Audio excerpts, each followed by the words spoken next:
Hi, good evening, Chuempala, and good evening, Mumba, good evening, Kasama, good evening in Chiengi, and good evening, our friends in Lusaka Central, and good evening, Chipata, good evening, Mongu, good evening, Kitwe today. Greetings from Scotland, and my name is Norman Chipakupaku. My friend Munsha is busy today, so the program will still continue with my colleague Jeremy from Luansha, and I have a guest tonight who's Council Mulambo Haimbe and UPND Central uh, parliamentary candidate. First of all, I would like to welcome you, Council Haimbe. Are you able to hear us from Lusaka? Yes, I can hear you loud and clear. A few glitches, probably that's down to some internet issues, I guess. But I can hear you loud and clear. Can everyone hear me loud and clear? Loud and clear. And good evening, Jeremy. Can you also greet our viewers this evening, Jeremy? Thank you, General. I can hear you loud and clear, and they say I'm very happy to see Council Haimbe joining us today. This will be fire, General, and it will be very much interesting. Yeah, good evening, everyone, and good evening, the people of Chiengi, the people of Kasama, and the people of Lusaka Central, the people of Copper Belt and other provinces, General. Today it will be fire, General. Thank you so much, Jeremy. And for technical purposes, let's make sure that our buttons are muted. You mute your microphone if you're not speaking, and you unmute yourself when you are about to speak.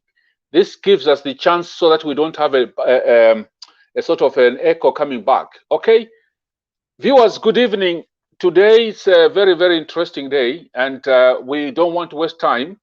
And I promise you, there will be no tantrum tonight. There was a tantrum last night from Jeremy, a tantrum from Munsha the other day, and I am not going to have a tantrum tonight. I think the top topics for tonight: HH is in Kasama, and he is continued to be stopped by the police, and the vice president of UPND is in Chiengi, stopped by the police as usual. We also have the issue of the army in the streets with the people not sure what's going on. We also have to find out more about the cargo which came from Dubai.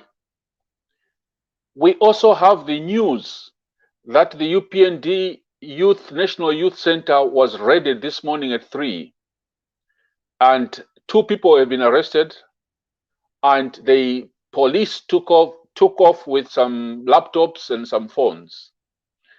Why they decided to raid the youth center tonight, nobody knows. I just wish that we could get people like Gilbert updating us. We hope we'll be able to get Gilbert to update us.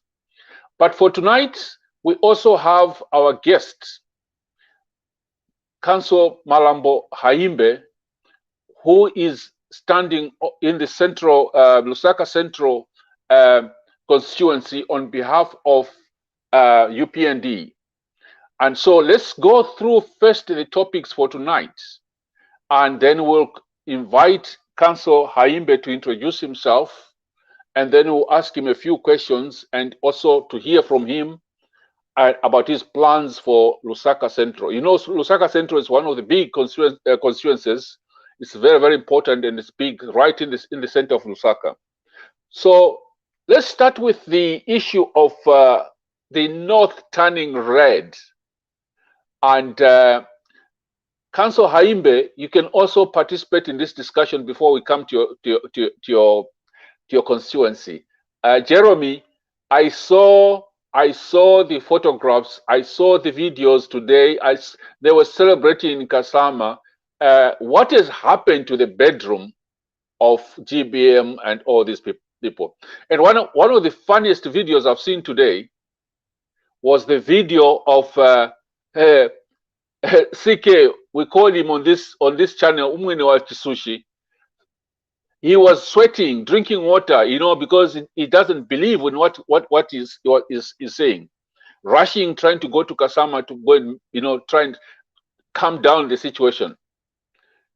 I also witnessed one of the most bizarre virtual rallies today.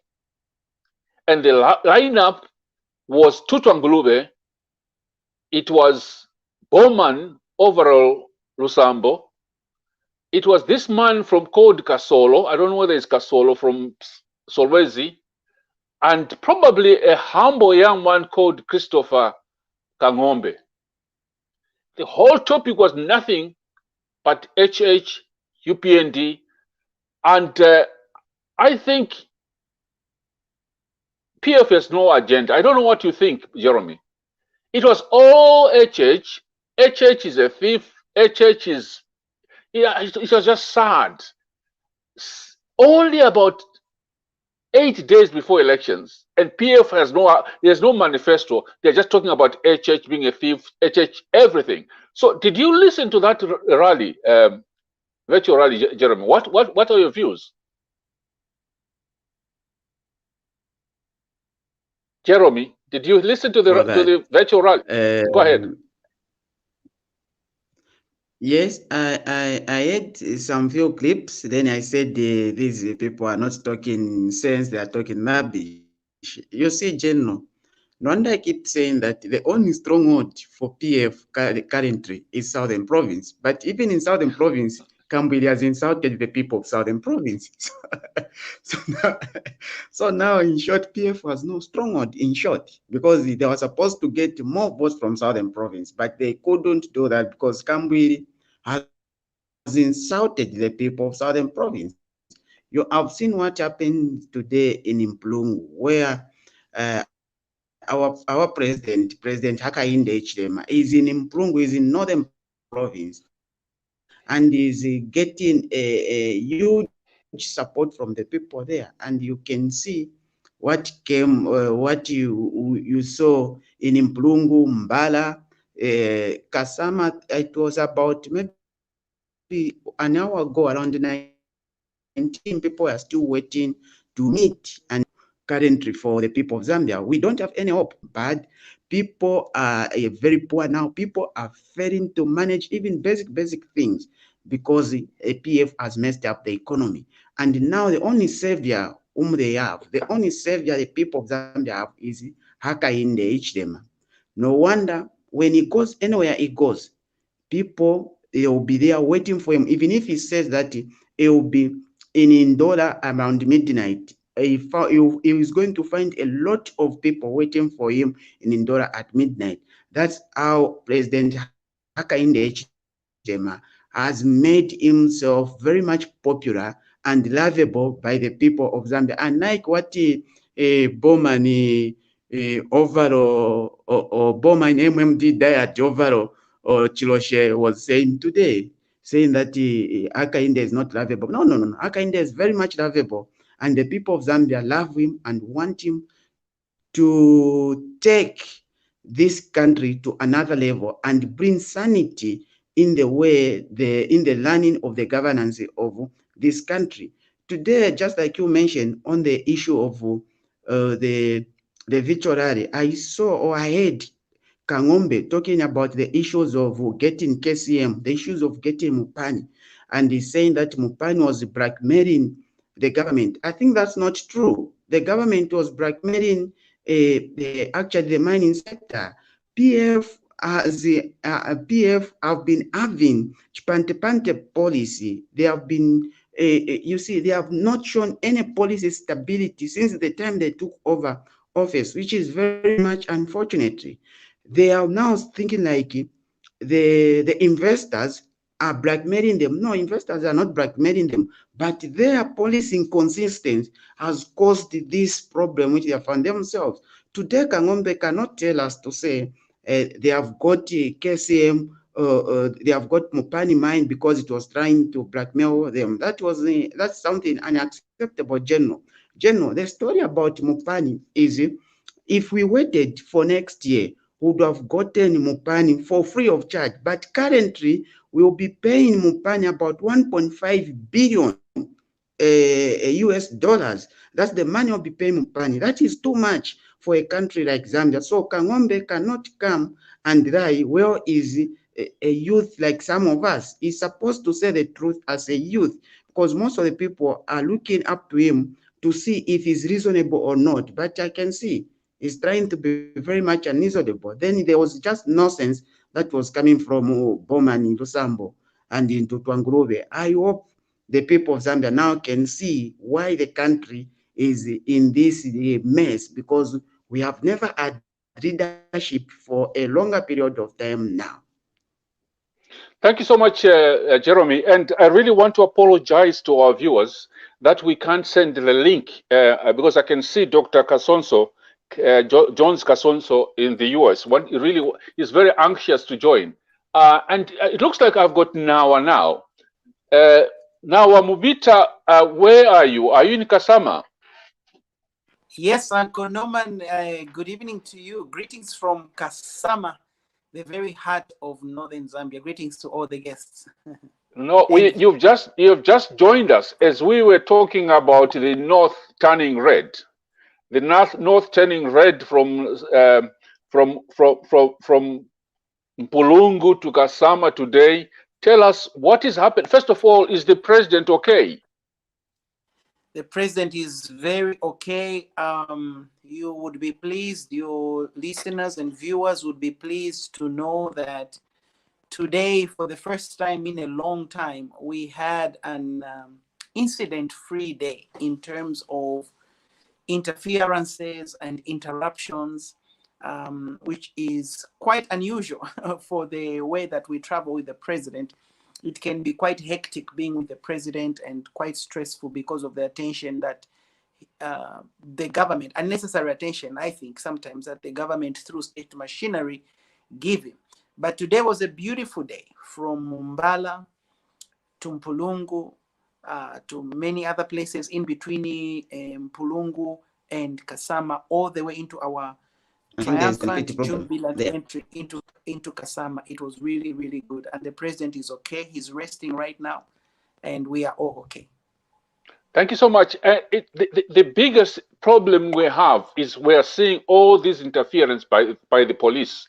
I saw this afternoon the vice president being harassed in Chiengi by the police. I think there was a gunshot or two gunshots, and everybody's getting worried. What is the problem with the police? Why are they doing that? I think it would be very important for all of us as Zambians to understand that the police, Zambia Police Service, sometimes they themselves get confused whether they are a service or a force. But I know that under President Hakainde, there would definitely be a service, a department within Department of Home Affairs to safeguard and keep peace in the nation. I think it's very important that all of us appreciate the fact that the Zambia police are not necessarily to blame. It is in particular the Patriotic Front that has hijacked Zambia police, that has infiltrated Zambia police, and that has compromised the headship of Zambia police to where professionalism or constitutionalism has gone out. If you recall very well, during Sesheke campaigns of Honorable Romeo Kangombe 5 years ago, there was a lot of violence at that time. And there were some police officers, 6 of them in particular, that stood up to do the right thing.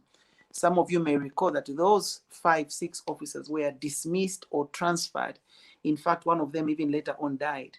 And that was the turning point of cadarism within the police department, or at least the fear of police doing the right thing, because when you do the right thing, often you are transferred, you are fired, you are suspended for just doing the right thing. So let us not be so angry with the police as we should be angry with the appointing authorities, because they are the ones who have compromised the ethics of police service. Having said that, however, we could also be happy to say there are a lot of police officers who are standing with us, who are doing the right thing against all odds, And we also know that there are a lot more who are on suspension that are going to come back to the police force, as the president has promised, President Hakainde, that they should just consider that as a leave. Okay, what is the message? The message of the president is that everything is going to be well. What is the message of the president throughout these trips, especially in Mpulungu today and in Kasama? Mpulungu was electric. I've never seen Mpulungu so red. I've never. I mean, I've been to Mpulungu several times, but what we saw today, literally, the entire Mpulungu emptied itself, regurgitated itself on the streets of Mpulungu. And I think even the police are beginning to get the message that this movement is not a UPND movement. This is the people of Zambia rising up to claim what is theirs. And the message of the president has been very consistent. And today in Mpulungu, he said to the people that I know I'm a farmer like most of you. Some of you may not know that within Mpulungu, there are very powerful farms on the outskirts in the bush of Mpulungu. And he said, I'm a farmer like you, and I'm going to lower the price of fertilizer. I'm going to secure the economy. And me and the alliance, together with the leadership of the UPND, are going to kick out corruption. And the people that have made you suffer are the Patriotic Front, in particular, the headship of Patriotic Front. And I think that message resonated with the people of Mpulungu, and they began to which they began to chant, we want change, we want change. President Hakainde was electric. He had a huge composure, absolute immense energy. I don't know how that man makes it. These road shows, these trips are quite tiring, Honorable. And but somehow God has given him the strength and the grace to continue stop after stop, place after place, to engage the people. And I think the people are happy to see a leader who is connecting with them and not laughing at their poverty, and not ridiculing them or asking them to eat kandolo, for example, but reassuring them that he will be a different kind of leader. And to hear them say, tapali ule werera pamupando, tapali ule werera pamupando, alea, alea, ule isa ni HH. As we were entering Kasama, I met this group of young kids, stretching their hands out, Zambia forward, and they said in the typical northern accent, they said, hesh, hesh, you know, the way they pronounce their H. It was so beautiful, you know, and I just shed tears of joy to await the glorious transformation of this nation under the leadership of President Hakainde Hichilema. It's 8 days to go, Womubita. And I remember 5 years ago, I remember us talking about it 5 years ago. And I remember us talking about it 3 years ago. And I remember 1 year ago. And I remember 6 months ago. And it's only 8 days to go. The message is very, very clear. I think even to Mr. Lungu, the message, we know from our information we are getting from our friends everywhere, we know that he's aware that the country is turned. And I think the police are aware. That's why some of them are standing with their hands up, you know, they are not sure what to do. And I think the best message here tonight is for the Zambia Army. I served in the Army, Womavita, and I'm saying our Army is professional. I hope the Army commander and his officers are listening tonight. You are there to serve the people. You saw to defend the Constitution, the people, and the Republic of Zambia. The Army no soldier swears to defend an individual. You swear to defend the Constitution, the people. So I hope the Army is listening, that they should go to the side of the people. And that is a special message which I think I want to deliver tonight as a former soldier, that the Army is there to defend the people. And on the day of voting, the Army is not going to be there to harass the people, but to make sure that people vote peacefully.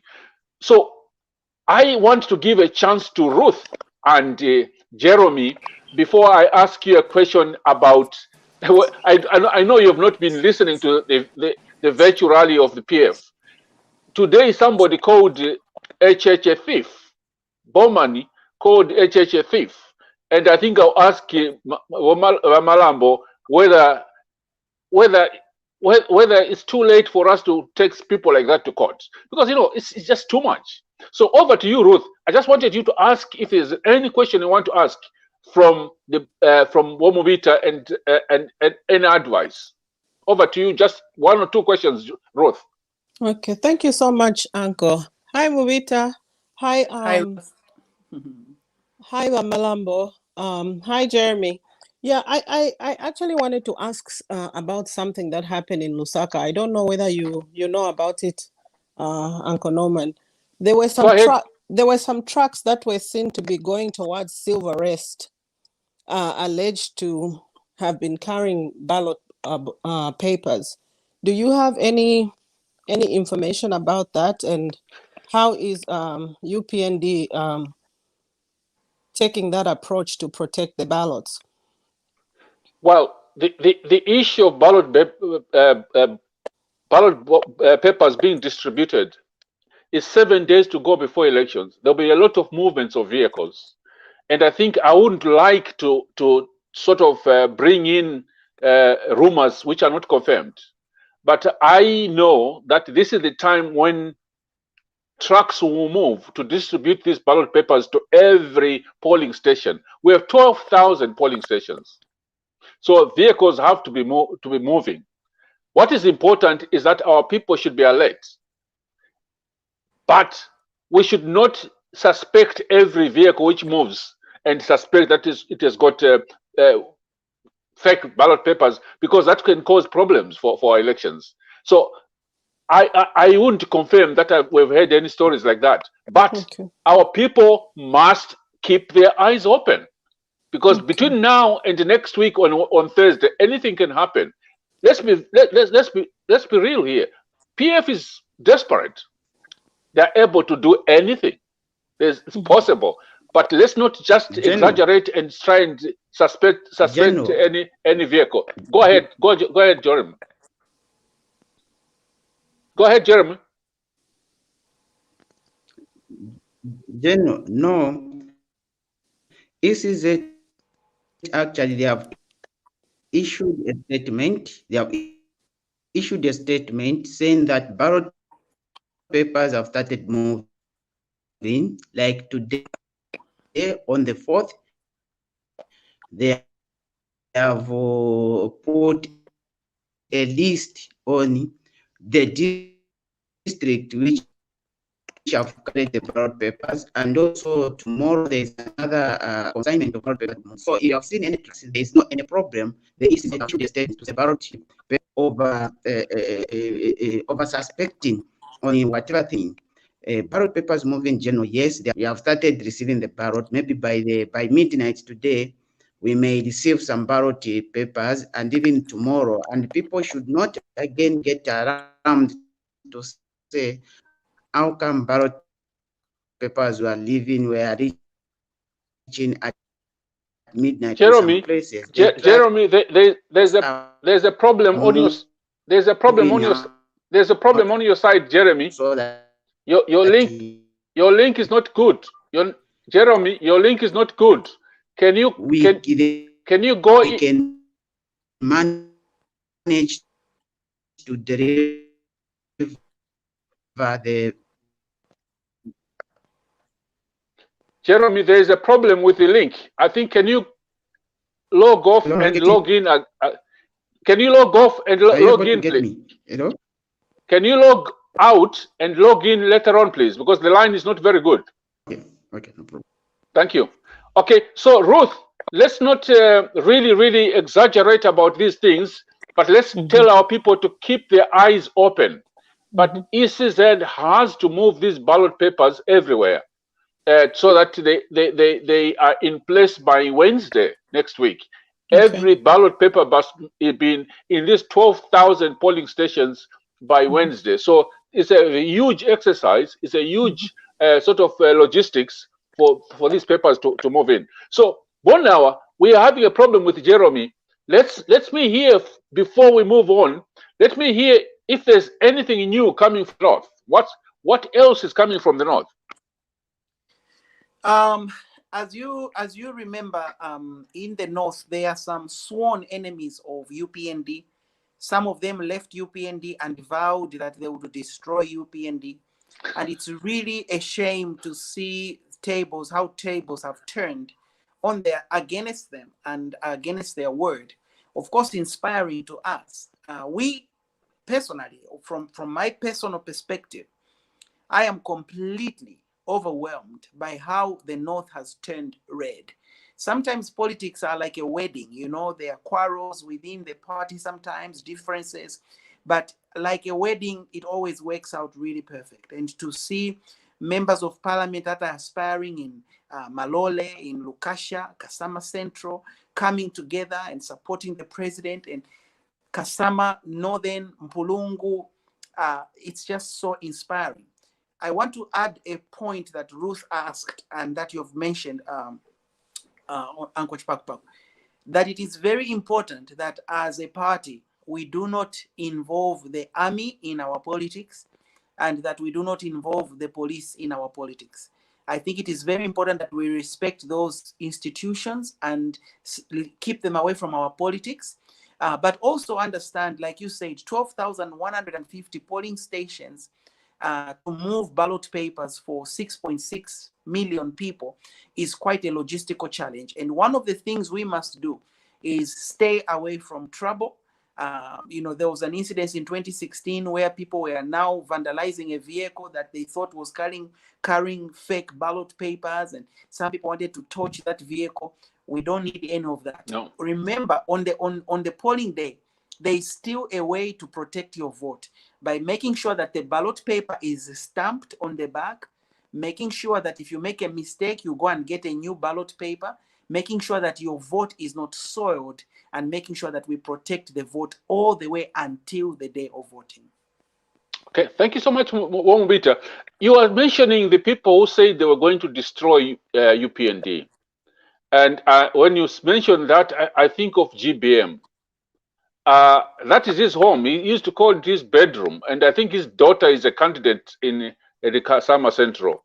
And then it also makes me think of Umwine Wakisushi, who has been insulting the Tongas for the last few weeks. What is the reaction of the people in the north about these insults, about insults on the Tonga people and all the tribal trash which has been coming from the PF?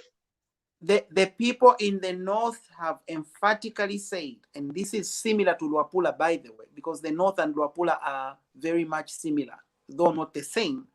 But the people in the north have emphatically said, Umutundu taukwete nchito, meaning the tribe of this man does not matter at all. What matters is the character. And they have said, we are willing to try him. And we are not going to listen to tribalists. And if you look at, for example, GBM, a man who vowed to destroy UPND, his daughter is doing very, very, very badly here in Kasama. Very, very badly. Very, very, I mean, it's just horrendous.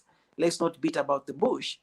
And so here you are trying to destroy a party, but the people have turned against you, against your party, and against your daughter. Because Zambians, Uncle Norman, somehow, by God's grace, our eyes are open.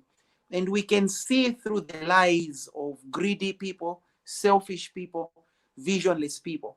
And the people in the north have accepted Hakainde Hichilema.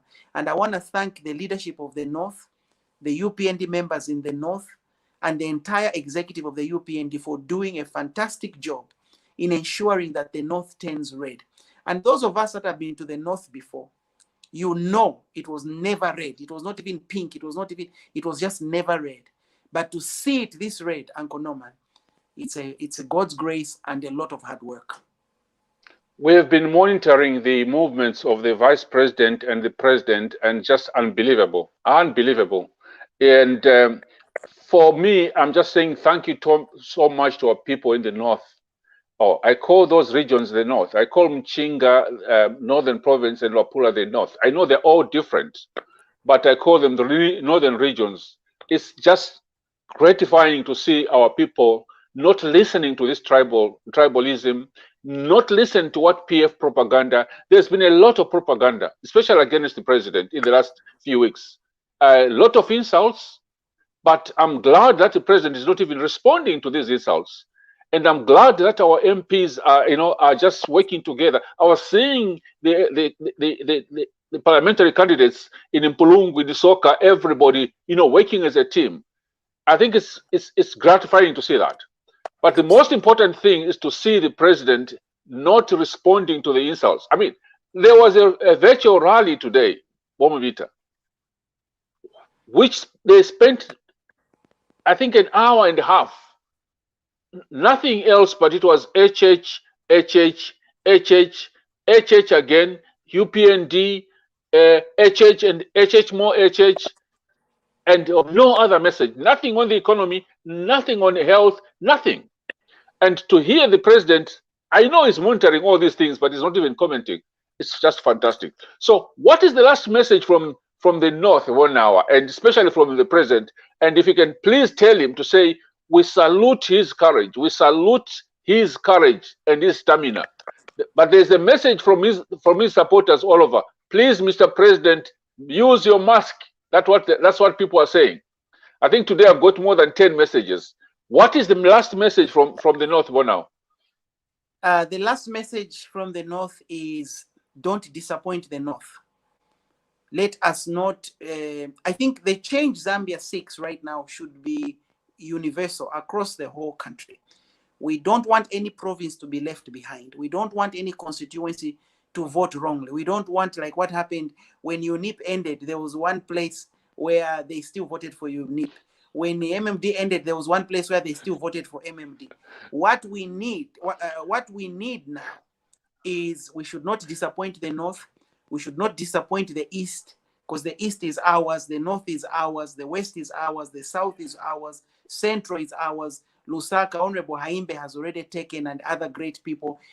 We should all move together collectively. There should not be any person left behind, and we should protect that vote, and we should guard that vote, but we should not be paranoid, because these people are looking for any slightest mistake we can make to penalize us, to suspend us, to cancel our elections, and even to jail us at any slightest opportunity. Let us not give them that. Bonawa, I don't know how old you were in 1991. I fought the 1991 elections, and I was in UNIP, and I could see the provinces going one by one, except my province, where I was in Eastern Province, which stood and got 19 votes. And what I'm seeing in Eastern Province now, and what I'm seeing in the North, is worse than what I saw in 1991. And the young voters who are voting for the first time or voting for the second time, this looks worse than what we went through in 1991 with KK. You know, I was speaking to one of the leaders, I won't mention his name today, and I was reminding him, he was a UNIP, and and because if I mention more details, you know who he is. And this person told me, what I'm seeing is worse than what we saw in 1991, Norman. And the only thing PF can do now in desperation is to arrest people. They might kill our people, and they might cause all problems to try and cancel the election. The message I can say to Zambians tonight, those who are related to Mr. Lungu and PF, tell the president to prepare himself mentally for a big defeat next week. He might not want to hear this, but I think it's better to be fair to Mr. Lungu and his former ministers, that they should prepare themselves. I know what they're afraid of. I've said it. Some of them are afraid of being arrested. Only the guilty are afraid. What now? What do you think? Absolutely, but when a time has come, when a fruit is ripe, no matter how much it clings onto the tree, it must be harvested or it must fall to the ground. And this is democracy. This is not a nepotism. This is not a family meeting. This is democracy. This is constitutionalism. and they have to do what they have to do. The good thing with this thing is that it's not a personal vendetta of HH against individuals. This is about justice and equity. But one thing the PF must know, and this the president always whispers to all of us, and has said it a few times publicly as well, is that he will take care of these people. And I think some of them are scared.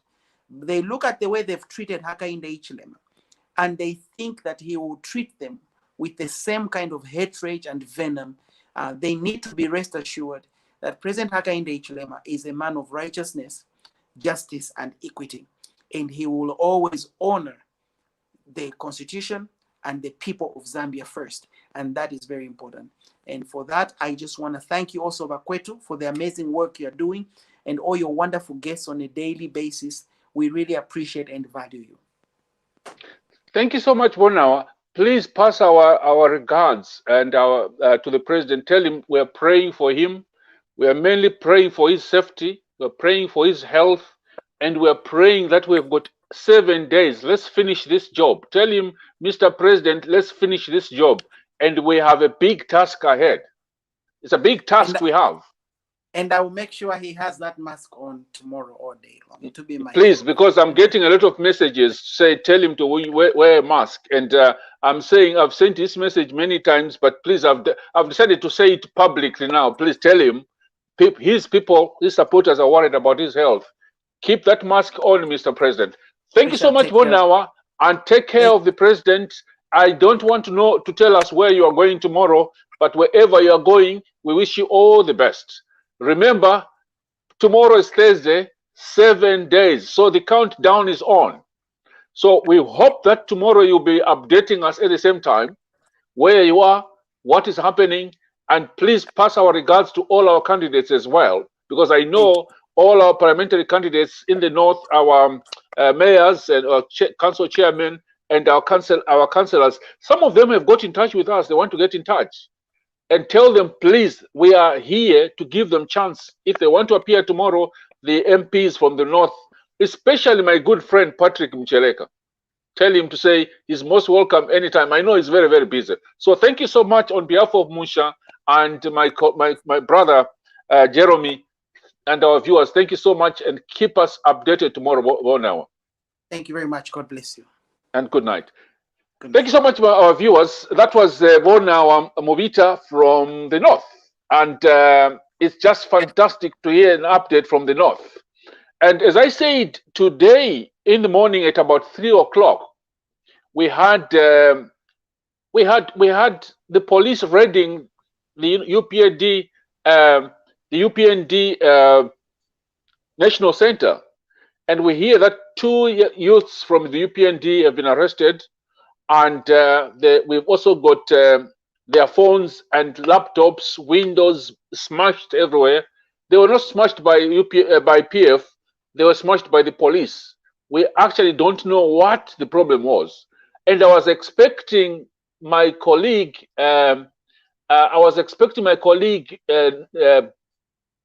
Gilbert Niswaniso to come through, but it looks like he's not through. So I would like to find out from, before we bring our councillor, Wiseman, have you got any news about the youth center, National Youth Center being attacked?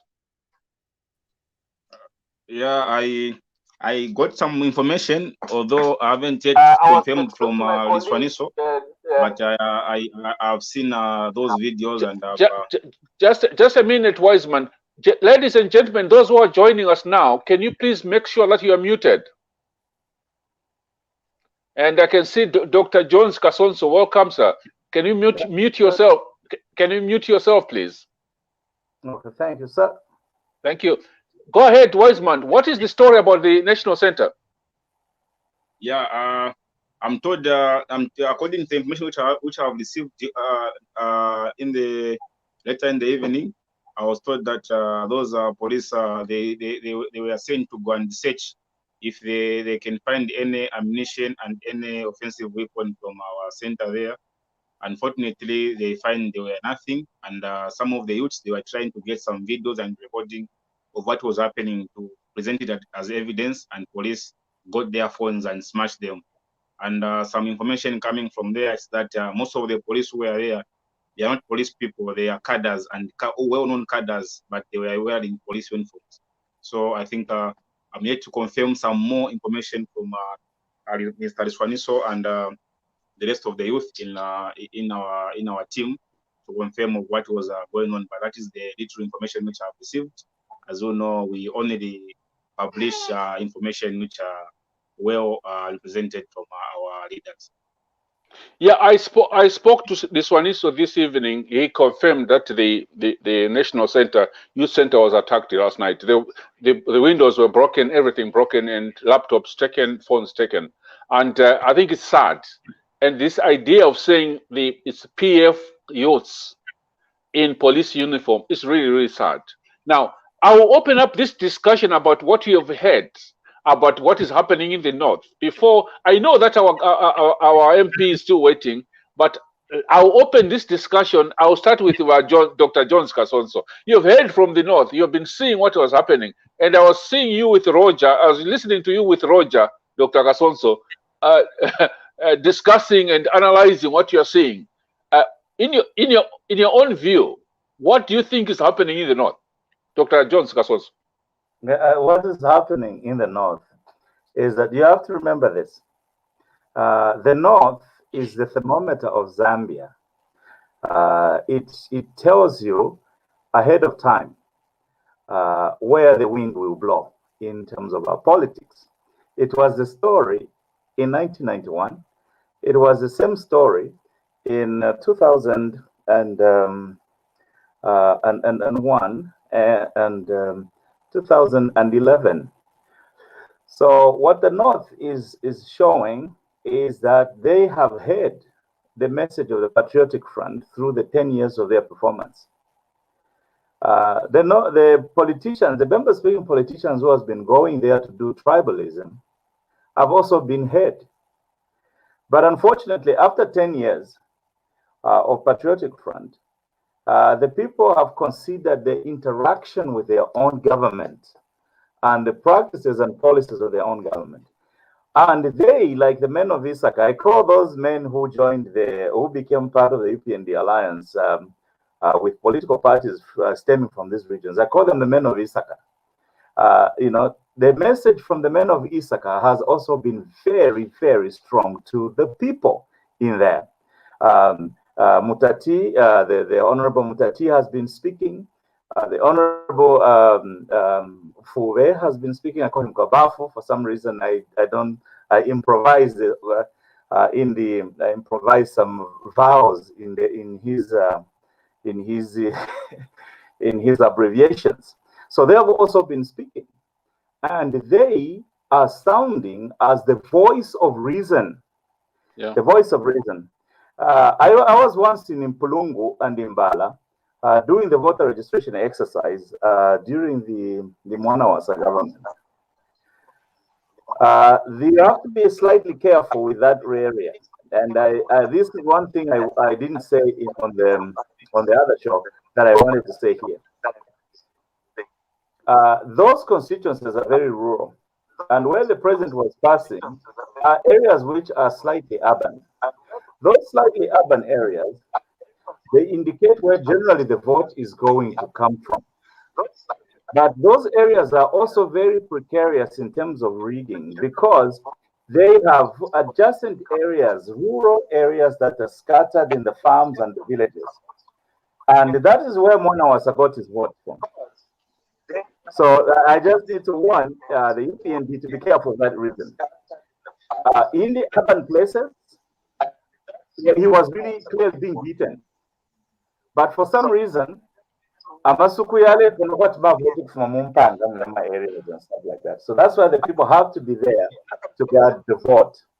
Yep. But the mood is very clear. The issue of being the thermometer, the taste of the political discourse of what is going.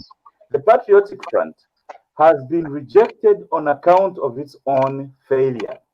The issue of this election is not an individual who has shown character and suffered and has shown resilience from the time he was a boy in the village up to the time when he's aspiring to lead the country and trying multiple times and being demonized by different crazy people who some of them even benefited from his genius.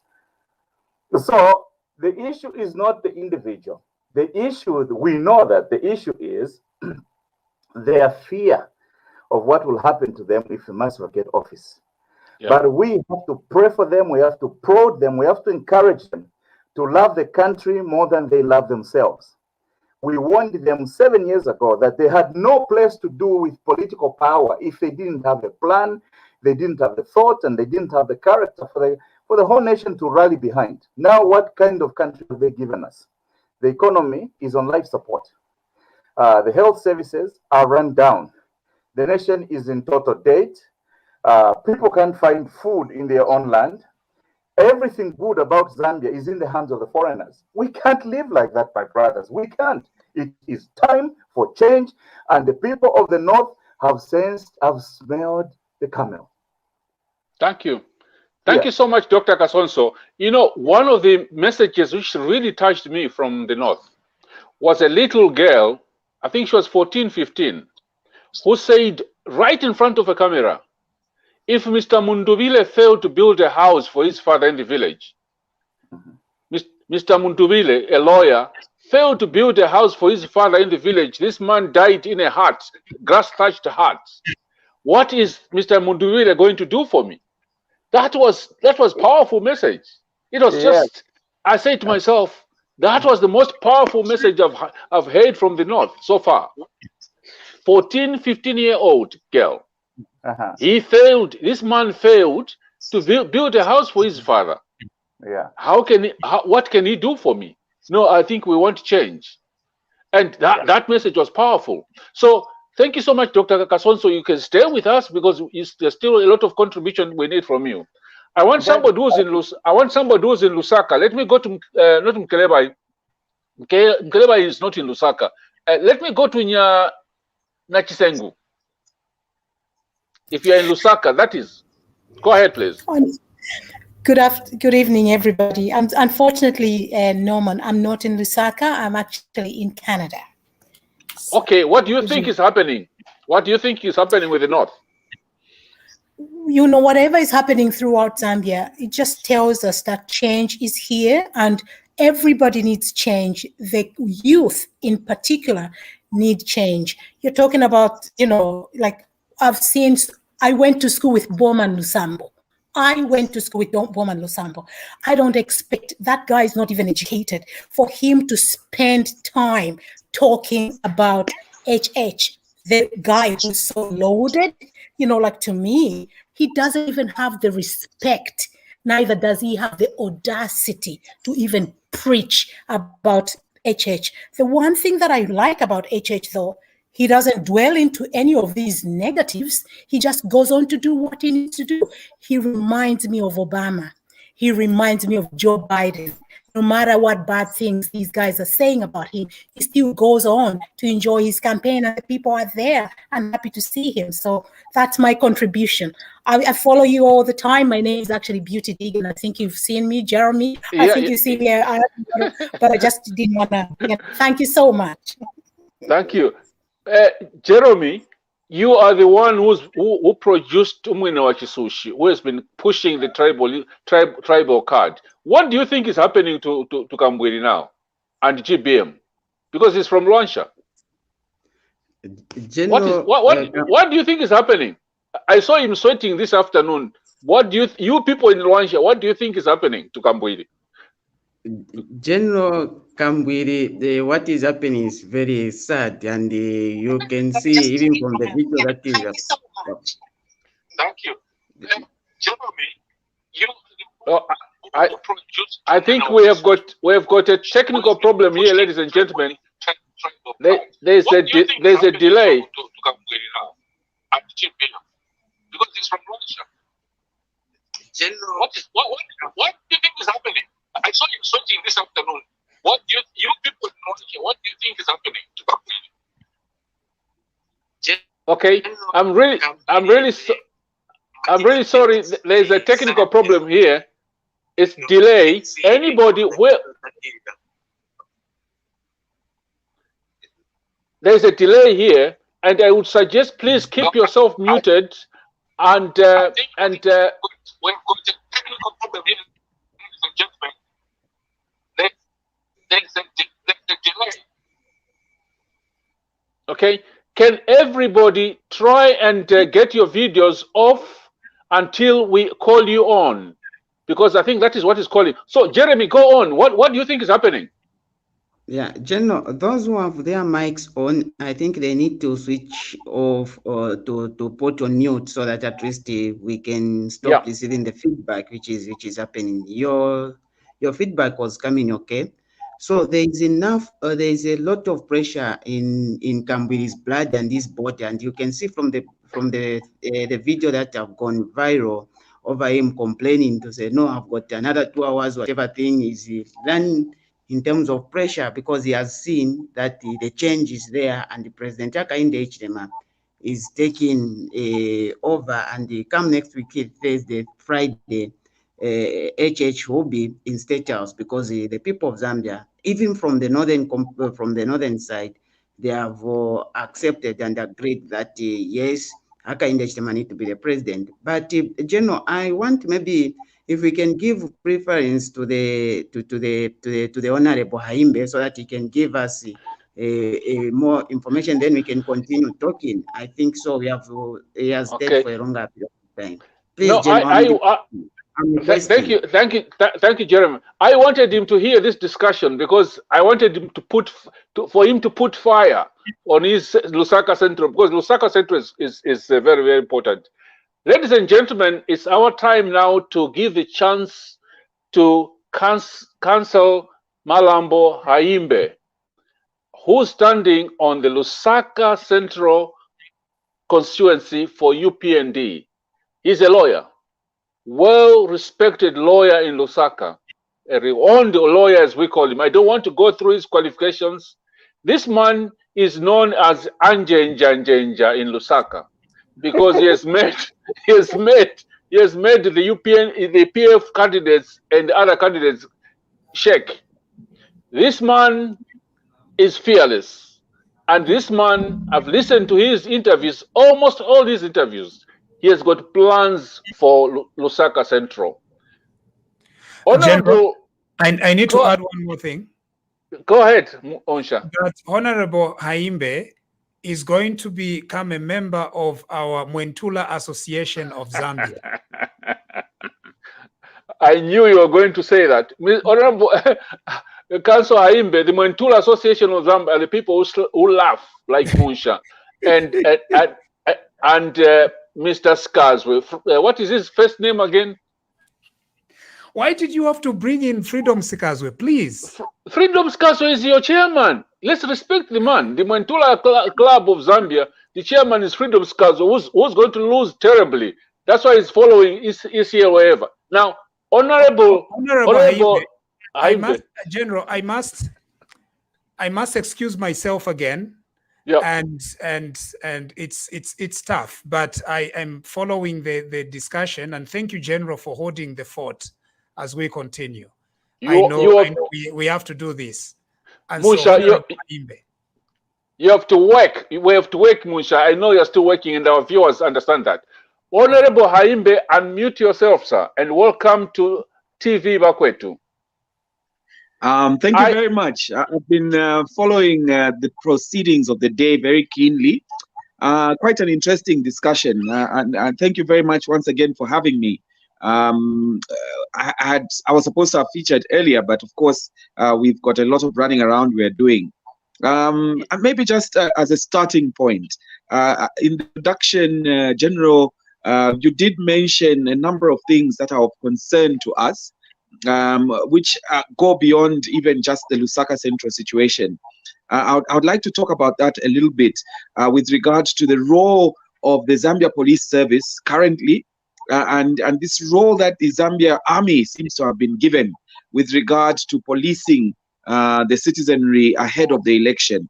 Of course, it seems that when God decides that a particular direction is to be taken by a nation, there's very little that others would do. to prevent that happening. But from a legal perspective, before I go into that, I would like to mention that Inspector General of Police Kanganja has taken a very unconstitutional approach to this election.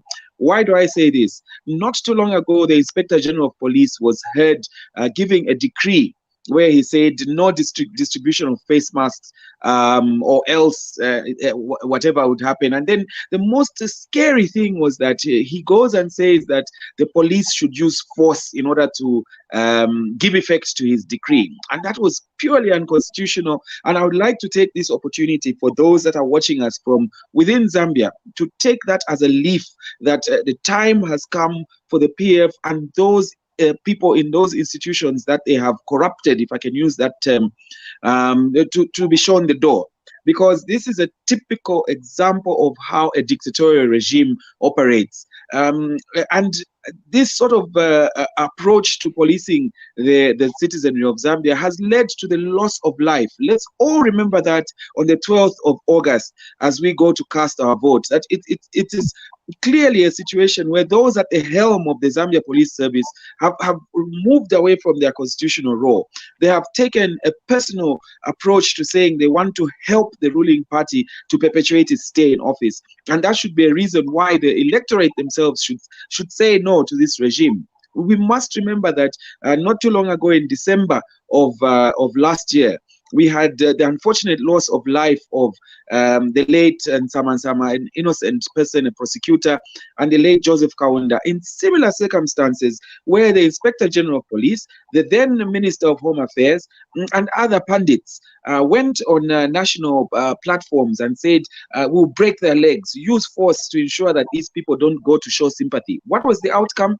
The outcome was the death of 2 people extrajudicially. They were killed in cold blood.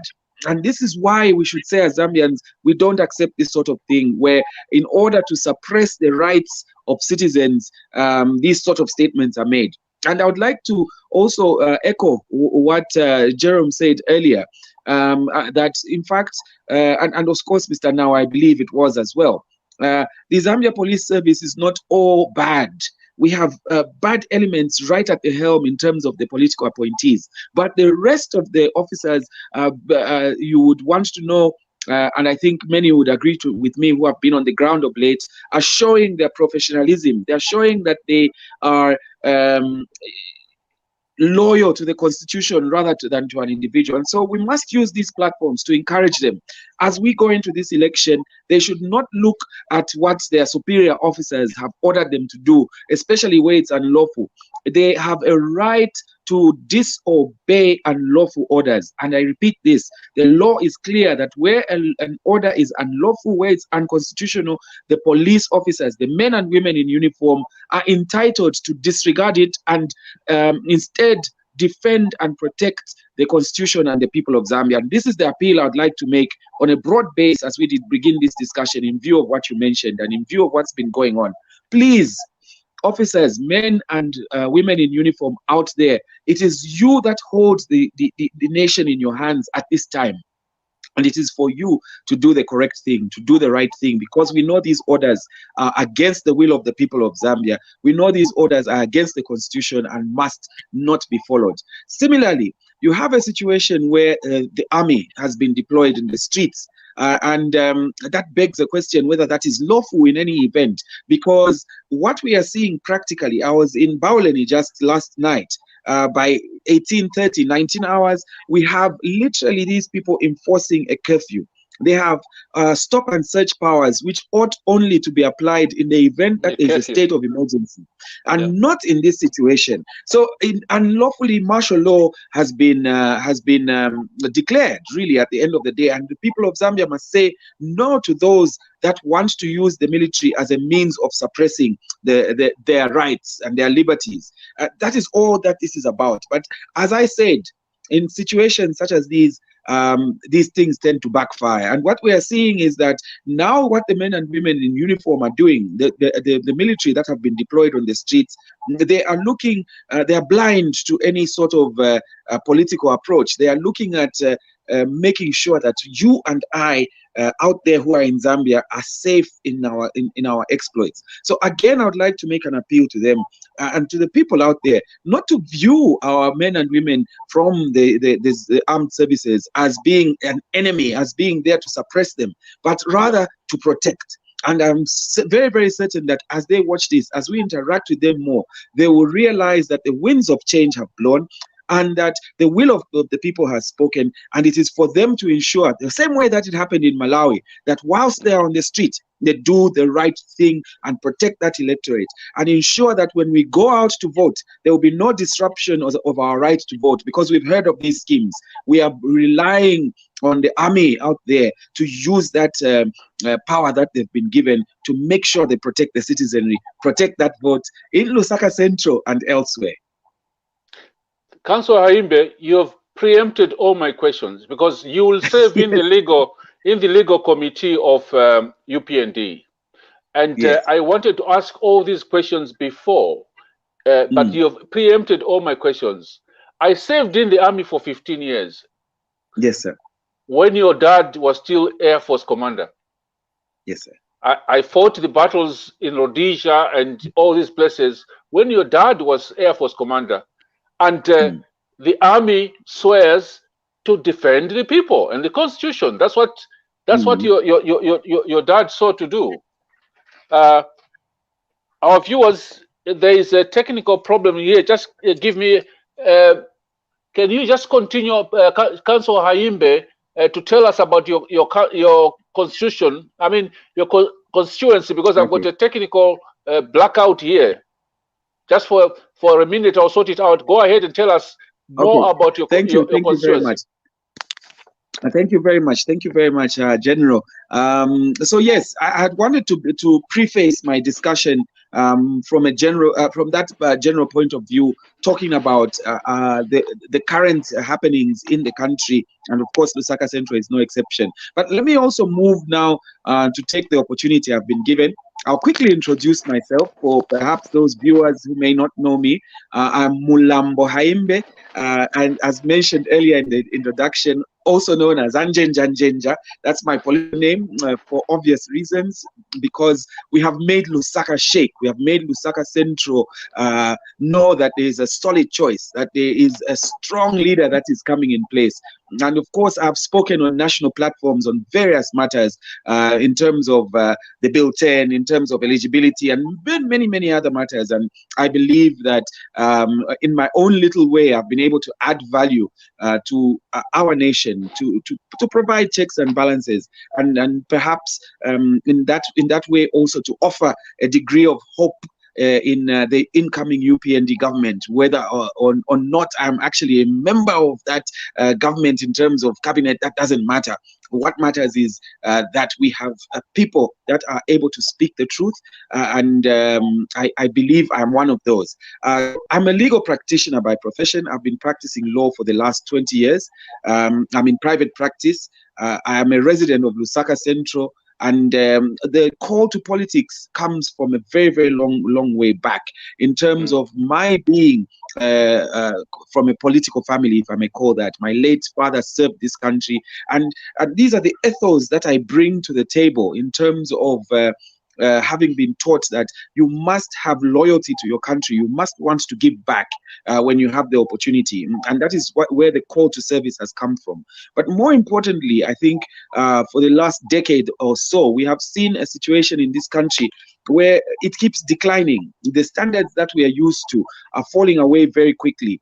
And what happens generally is that many people sit on the fence, those especially who come from a professional background, who tend to sit on the fence and say, somebody else will sort out this issue. And as the years progressed, it became obvious that there is need for us to move away from this habit of sitting on the fence as Zambians. And that is one of the other reasons I was driven into this particular career. And perhaps also from the perspective of my being a parent myself, and seeing that, look, there's our heritage of our children, of our to-be grandchildren, is being slowly eroded. And again, it was difficult for me to sit on the fence. I thought it's important to give that background so that I am understood in terms of where I'm coming from and why this call to service. very important background. And I'm sorry, wait, you know, ZESCO in Zambia goes for 6 hours. I had a blackout here for, I think, a minute, less than a minute, and I don't know where it came from, but I'm back. You know, I was trying to tell the viewers that you are a son of a general, an Air Force general, so and a successful lawyer. You could have chosen Council Haimbe to enjoy your legal career and forget about politics. But you decided, because you were brought up by a patriot. Those of you in Zambia who didn't know, the father to this gentleman here, this council of ours, was an Air Force commander, a loyal Air Force commander. So that's where you've got his patriotism from. He could have chosen to be a lawyer and forget about politics. So now let's go to your constituency. Who are you standing against? That's why. Okay, so I'll do a little bit of advertising for them. No, just tell me the names. I know one of them. So, one of them is known, very well known for sleeping in functions. Go ahead, please. Who are the people standing? So we have 6 competitors for the Lusaka Central seat. Myself, Mulambo Haimbe, Anjenja. I love to say that now because people have gotten so used to it. And then we have the immediate past Member of Parliament, Mrs. Monakatwe. We have representatives from the MMD. Forgive me if I can't remember their names, please. It's not deliberate. I think Ms. Makwakwa, Mrs. Yes, Ms. Makwakwa. I think I'll use her maiden name. I'll remember the married name very shortly. We have Simon, I think, on the Democratic Party ticket. We have a colleague on the Socialist Party ticket. It might be Simon, actually, and an independent candidate. So we have quite a field of potential members of parliament for Lusaka Central, and I would like to say that the whole essence of standing in this constituency is that one must realize that being the citadel of power, I like to use that expression too, Lusaka Central must be taken by someone who's very serious, who's able to show a national character in terms of their approach to issues, and who understands the cosmopolitan nature of the constituency. Now, why do I say cosmopolitan nature? Because Lusaka Central is I think, Uncle Norman, when you just started the program, you said it's quite vast, and it sits smack in the middle of several districts. I can just give a brief example of where we are by talking about our neighbors. We have Kanyama on the one hand, we have Matero, a little bit, part of Matero is our neighbor. We have Mandevu, we have Munali constituency. I'm going round this way, and then you have Chongwe district, and then you move on, you have Kafue district on the one hand, and you have Kawata constituency. So you can imagine how cosmopolitan Lusaka Central is, and it houses some of the key institutions of our country, the backbone of our country, as it were. State House sits in Lusaka Central. You have Arakan Barracks, the headquarters of the army, sitting in Lusaka Central. You have the headquarters of several other institutions. So you know then that one must fully understand what Lusaka Central is about in order to be able to talk about being an effective representative. And I can say this, that without blowing my own horn, I have taken time over the years. I started this journey in 2016. I've taken time over the years to understand Lusaka Central. Now, I would like to discuss it from also the perspective so that we're not so... Before you move to the details, Councillor Haimbe, I know Lusaka Central of having powerful members of parliament every time.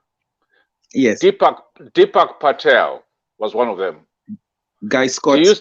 Guy Scott was another one. Yeah. You know, I've always known Lusaka to have very, very powerful members of parliament. And so now, how many wards do you have? Okay, and how many voters do you have in Lusaka Central? Lusaka Central has got 4 wards, namely Independence Ward, which houses the Central Business District, which houses areas like Nipa, Chimbokaila, Sikanzi Camp are in Independence Ward. And then next to it, on the right-hand side, if I may, it's Silvizia Ward, which is Villa Elizabeta, Thorn Park, Northmead, Chilulu Garden, part of Garden, by the way. We share a very, very intricate boundary with Mandevu constituency there. So Luangwa and a little small part of Garden sit in Silvizia Ward of Lusaka Central. Still coming right, you then come to Kavolonga Ward, which is the bigger ward, coming all the way from State Lodge, Kavolonga proper, Baoleni, part of Ibex Hill, St. Agnes, and right up to the end of Main Street, there's a new polling station called Chaenda Open Basic School. So we get people voting at that polling station from Munali constituency who predominantly live in Munali constituency. Some of them live in Chongwe, and some of them come from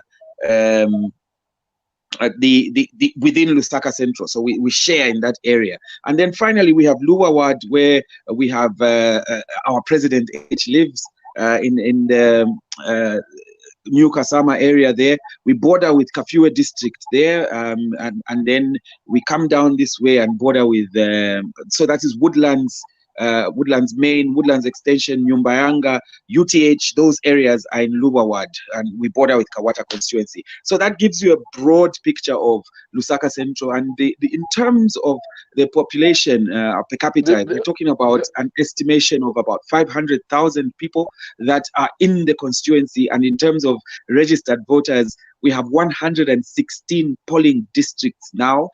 Previously, these were referred to as streams. So 116 polling districts now, and in there we have 93,364, if I'm not mistaken, registered voters. I smile when I push out those numbers, because then that has become my daily bread, as it were. Now let's come to the problems of Lusaka Central constituency. What are the main problems? Because I know that one of the main problems in Lusaka Central is mass unemployment of the young people. Mm-hmm. Issues of water.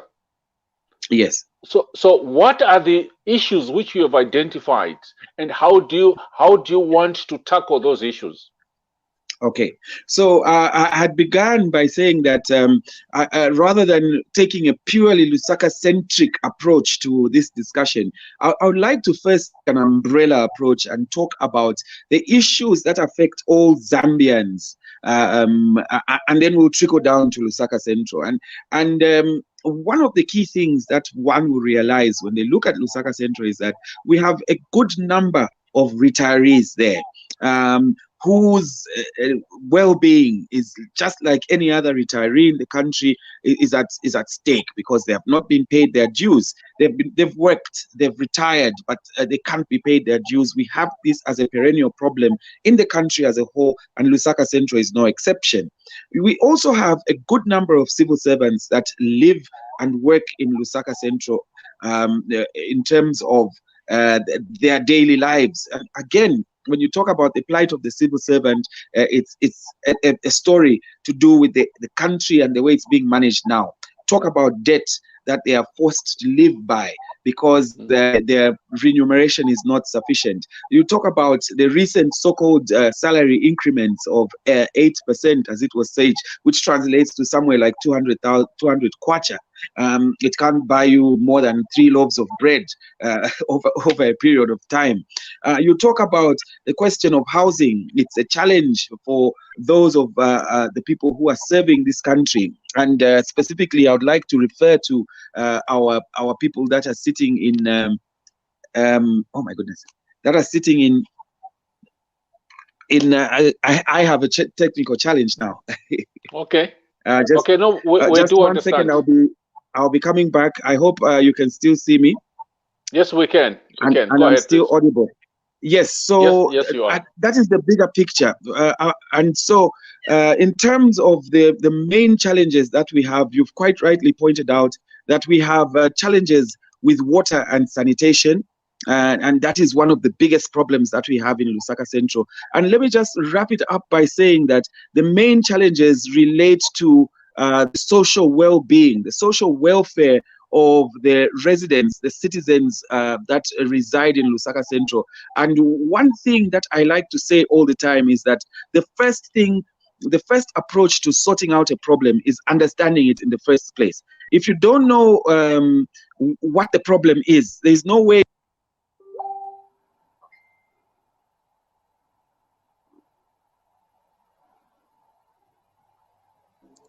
Hello, General, are you getting me? Yes, I'm able to get you. Go ahead. It looks like a technical problem as well. Go ahead, Councillor Haimbe. No, Councillor Haimbe, it's like we can't get him. I don't know if you're getting him. This is Jerome. Okay, I'm able to hear you, but I can't hear Councillor Haimbe. Yeah, even me this side. Okay. Let's log out and log in, please. Councillor Haimbe, are you able to hear me? Councillor Haimbe? Councillor Haimbe? Jerome, are you able to hear me? Yes, General, I can hear you. I hope you are able to hear me also. I am able to hear you. Dr. Kasonso, are you able to hear us? Yes, I am. I'm actually enjoying the discussion and jotting down questions. And when my time comes, I've seen your questions, Dr. Kasonso, and I was just about to tell you to say, hold on, I'll give you the chance to ask your questions. No, thank you.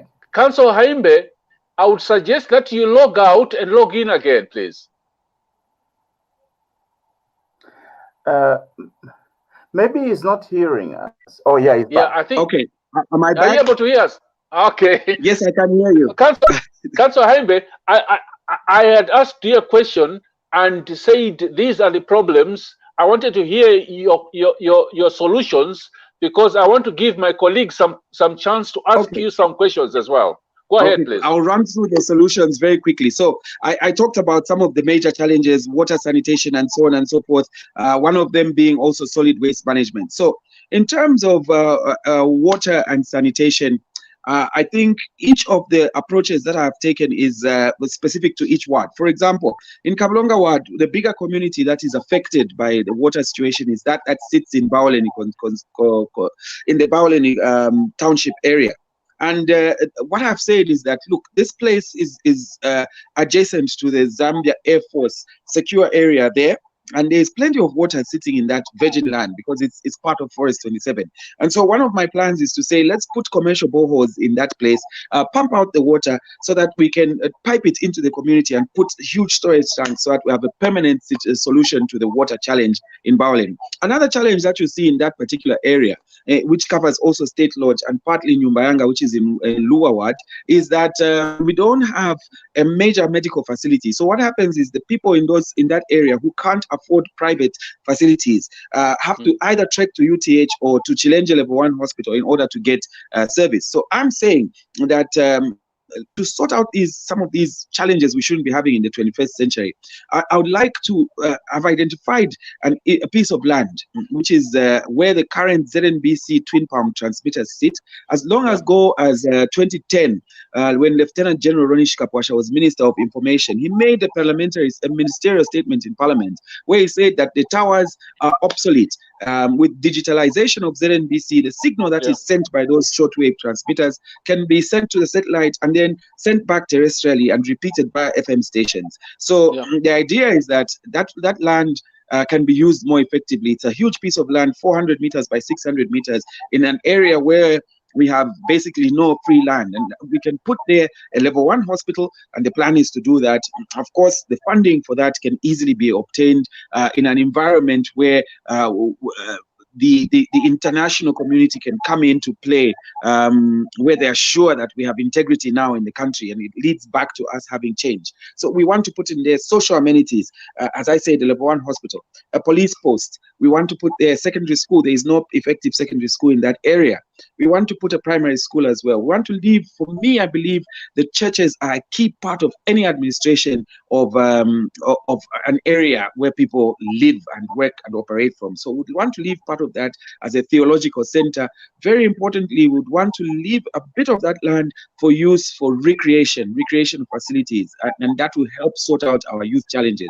The theological center will have attached to it a youth resource center. Now, I must add as a caveat to this that in saying this, I'm not just providing lip service. I have actually taken at my cost engineers, architects, and other professionals to do a scoping exercise of these areas that I'm talking about and to prepare professional plans which are available on my website, I beg pardon, on my Facebook page, Mulambo Haimbe, Lusaka Central Constituency. You can look for those.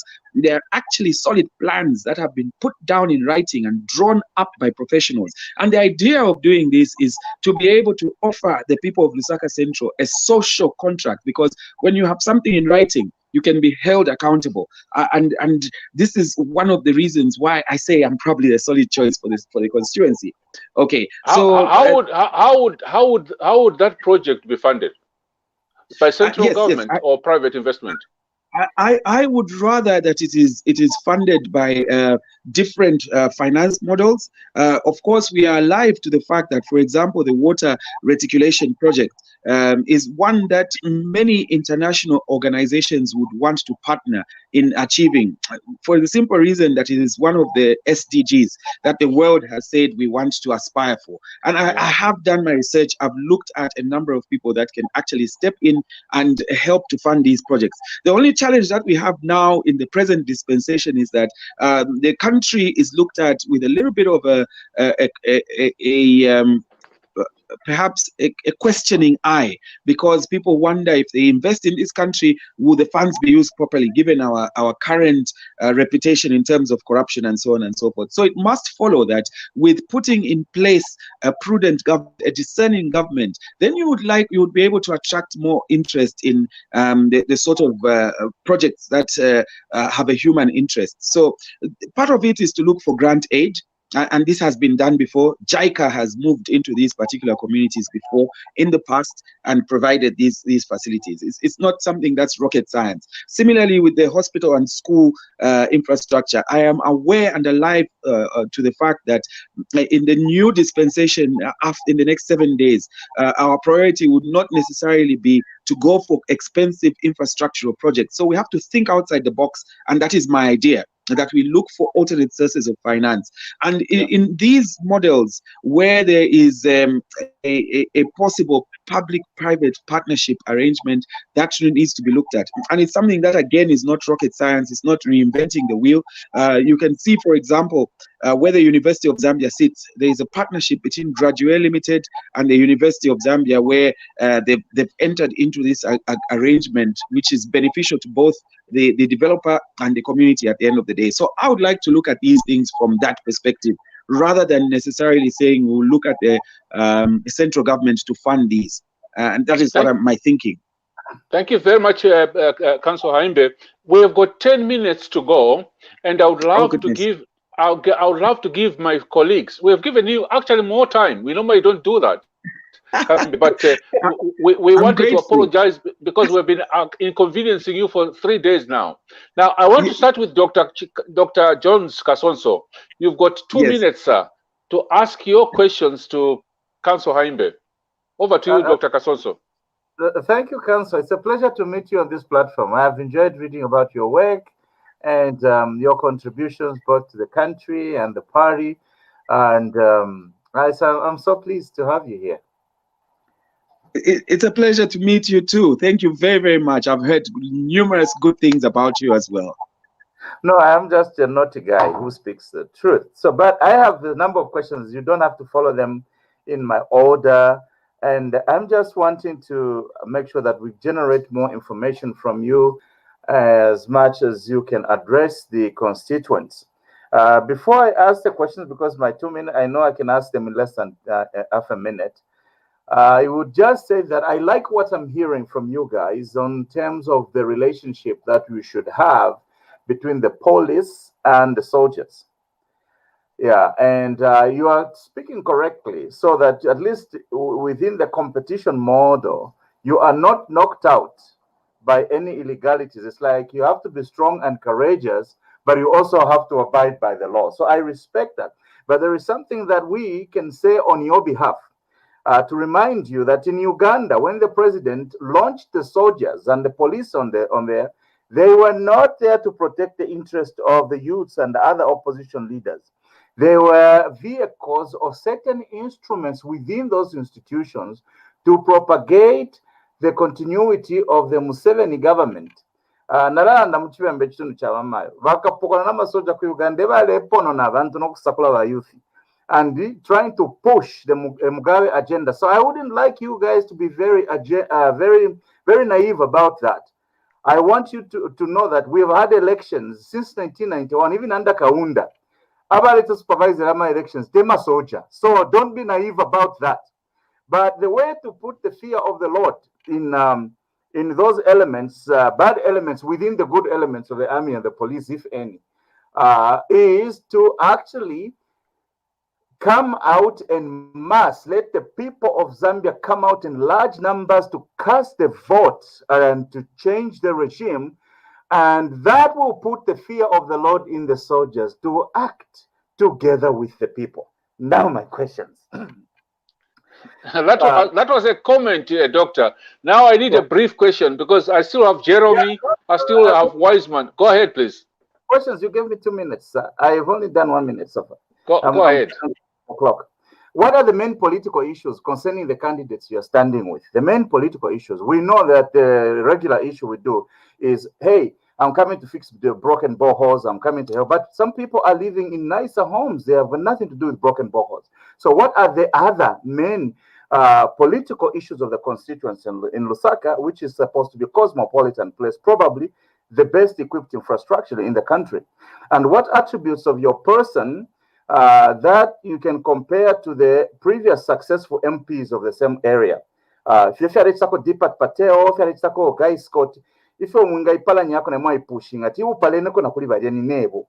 and what makes you the best candidate? Please take time to crap on the other candidates if possible. Thank you.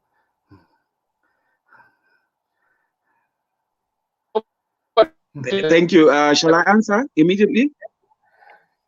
Up to the moderator. Okay. If I may be permitted to go through quickly. Or probably we take the 3 questions first and then give you the chance. Let's go to Jeremy. I'm writing. Jeremy. Yeah, Jeremy. I'm writing, so I'll be able to. Yes. Thank you, Jeremy. Let's get your questions, your comments. If it's a comment, it's a comment. But let's take 2 minutes for the questions, sir. Okay. Thank you, General. I think Lusaka Central also Ridgeway campus. Being I think a former student from Ridgeway campus, I still have the passion for Ridgeway campus. I don't know what our incoming member of parliament for Lusaka Central have about the issue with the Ridgeway campus, because if I remember very well, we left some funding which was Ridgeway campus was receiving for the purpose of building the classes for students who are in preclinicals.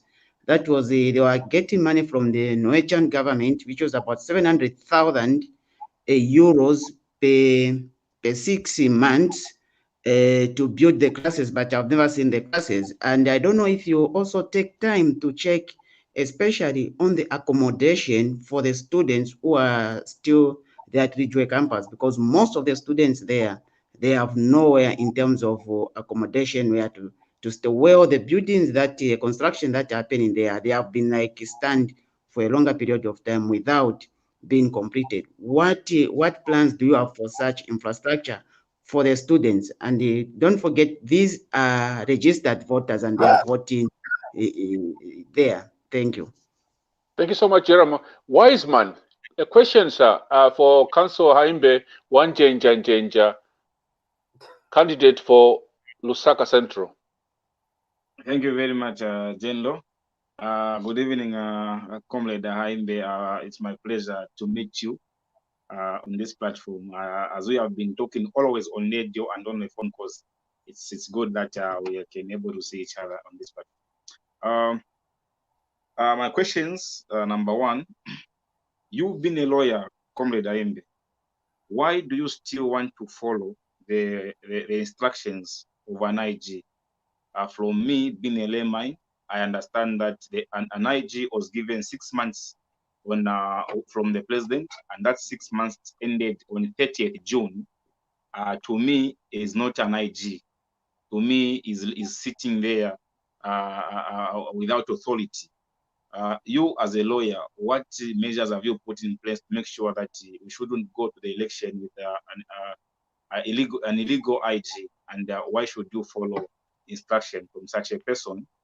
Secondly, my other question is those infrastructure which we have seen in Lusaka called the flyover bridge. For me, those bridges they can suit to be in Chiengi, to be maybe in Kapili, Mukushi, those developing towns.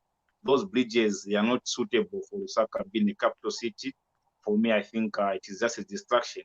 Are you thinking of demolishing those bridges when you come into office and build something which will show that this is a capital city, which will be attracting to the world when they are seeing that this is Lusaka, capital city of Zambia? For me, those bridges, I think they don't suit to be in capital city. Those are Jerichos of such kind of infrastructure. Are you thinking of demolishing those coming with Ballot? And my last question, we saw the statement today coming from ECZ, where they were saying that they were planning to disqualify the party which was involved in the violence which they perceived to be UPND in Kanyama if the investigation are done. You've been a lawyer, we know I've got a lot of lawyers in UPND. What measures are you putting in place to make sure that these people they haven't touched to our party, not only touching to our party, but trying to put our country on fire? Because UPND is the hope which people have, and anyone who is trying to touch Bali and UPND is trying to fuel this country, and this is the one country we have, Zambia. So as a lawyer, sir, how have you understand that statement coming from the ECZ to threaten that they are going to disqualify any if they finish with their investigation, if UPND will be found wanting, is going to be disqualified? This is 7 days remaining for our victory, and such kind of statements are coming. And the comment only, don't be comfortable with the army, as my comrade Kasonso has said. For me, I'm not comfortable seeing the Zambia army coming in our streets saying they're going to be with the people. As we have seen, Zambia National Prison Service Commander was only openly said he's not going to allow a opposition, and he was going direct to the UPND to campaign in prison. And true, such kind of a thing has come to pass. UPND has never entered any prison in Zambia. So okay, Wiseman, I think we have 2 minutes. Let's stick to that time because we need to wind up. It's a loaded statement and a lot of questions there, Councillor Haimbe. So let's tackle them one by one in any order, sir. Okay. And those who are not speaking, please can you mute your microphone so that we don't get the feedback? Okay. Can I go ahead? Go ahead, sir. Okay, thank you very, very much for all those questions, comments, guidance, and also concerns, as it were. I'll begin perhaps in reverse order with Wiseman. The issues were, don't be comfortable with the army. I think the guidance from also Dr. Kasonso on the same issue is very, very critical. But I love one thing in tackling this issue from both the perspective of Dr. Kasonso and what our comrade Wiseman contributed. I love one thing that was said, and this is that the will of the people, once seen, must prevail. And the only way you can bring, as it were, the army to Njenja, to use the expression from Dr. Kasonso, is that all of us who are voters must show that we are not going to be disturbed, we're not going to be perturbed, we're not going to be suppressed by this show of force And by the way, it is a show of force, quite rightly, because if you remember not too long ago, about 2 months ago or a month ago, we had this so-called the Zambia the Defense Force Day, when all the military wares were brought out on the street and shown to the public. I believe the idea was to bring a psychological effect on the people, to say, we will get at you if you don't follow a particular set of ideals that the ruling party wants to impose on the people of Zambia. But one other thing that we are as Zambians is when we make up our minds, we are very courageous and we are very stubborn. And I would like to make an appeal in answering to the issue of not trusting or not being naive. The only way we can do so is as politicians. I'm on the ground. When I speak to the people, I tell them, this is your right. You can imagine we all stood for so many hours to get that voter's card. We're not going to let it go to waste. So we're going to encourage the people to vote and vote in numbers and show no fear. And I know the Zambians listening out there are as fired as I am about our country. And we know that if we allow, we miss this opportunity for change, then that's it, we're doomed. And so I have confidence more in the people of Zambia, less than being naive, that we will ensure that we show our will on that day as it comes. I was there in 1991 when the change came, when the almighty, the late Dr. Kaunda, may his soul rest in peace, was brought down by the people of Zambia. I was only in secondary school at that material time, but we participated. We ran out on the street and said we want change. And I believe at that time the chant was Ungawadulisa, Ungawadulisa. Up to now, the same situation is what we face. I have every confidence that those that are watching us will say that they will do the right thing for the country. It's beyond the military, it's beyond the police.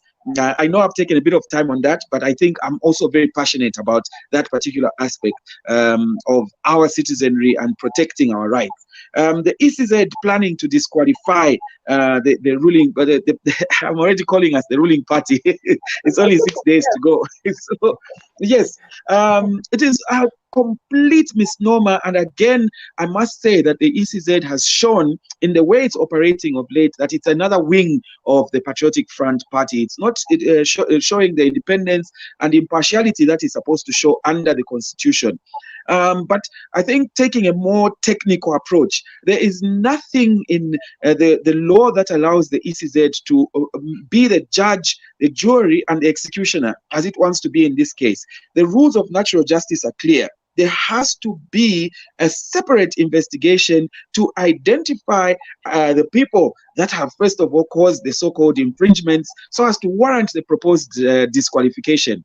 Anything short of that is illegal, and it will be challenged in the courts of law. It will be challenged by the people of Zambia, who have every right to speak out and talk loudly about this sort of approach. There is no way that the ECZ can make a determination that the party must be disqualified based on allegations.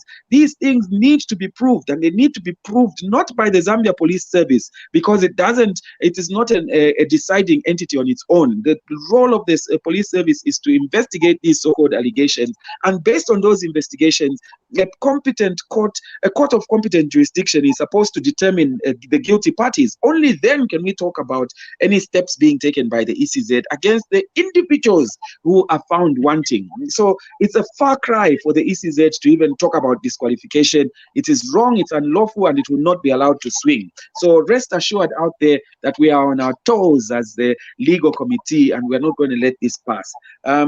Why should we follow the Inspector General of Police being illegal in office? I just like to make a correction on that particular point, Wiseman. Do you know these political statements that are made by our leaders? For example, the outgoing president, when he says Kanganja has got 6 months to go, that was a political statement. There are certain procedures that need to be followed in order to remove an appointed person from that office. Those procedures have not been followed, and therefore Kanganja remains, as it were, legally in office. He's not illegal in any way. But I agree with you that the people of Zambia should not allow his decrees, which I mentioned from the word go are completely illegal and unlawful, to prevent them from exercising their democratic rights. So in short, I have been on other platforms and I'm saying it here now. Ignore the man. He's desperate. He's desperate for a job. He's not doing the constitutionally right thing for the people. He's not doing the constitutionally right thing for his office. He can be ignored, and there's nothing wrong with us ignoring him. as we seem to have done, by the way, with our continued distribution of face masks. In short, let's ignore him. Zambia is more important than him. Thank you. Jeremy, Ridgeway Campus. I would like to say that the medical profession is very close to my heart. And I recently did a short video relating to the general plight of the medical fraternity in our country. I actually visited Ridgeway Campus and did a tour of it. If as we speak now, there are some hostels, the older ones, where, for example, it's housing 200 students in a capacity that was much less. We have a situation where one whole wing has got no ablution blocks that are working, and they have to share the other wing, and it's a sad state of affairs. And indeed, we have actually hostels that have been in construction for a time immemorial. For several years, no movement has been made. And to talk about, to show that I have a keen knowledge of what's going on at Ridgeway Campus.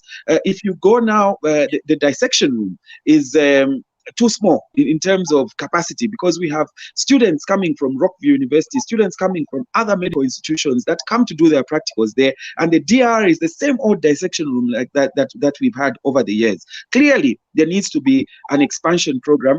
They have talked about the need to have adequate study areas, an amphitheater to allow them to study in properly. So I'm aware of the difficulties that Ridgeway Campus is going through, and I've talked about this and the need to improve the welfare. Oh my goodness, the welfare, great. I'd almost gone off. The welfare of our students in general. And one way of doing this is to ensure that we have the correct political will, the approach to students in general, and how their needs are to be catered for. And if you look at the UPND constitution, it actually goes even a little bit beyond just talking about Lusaka Central.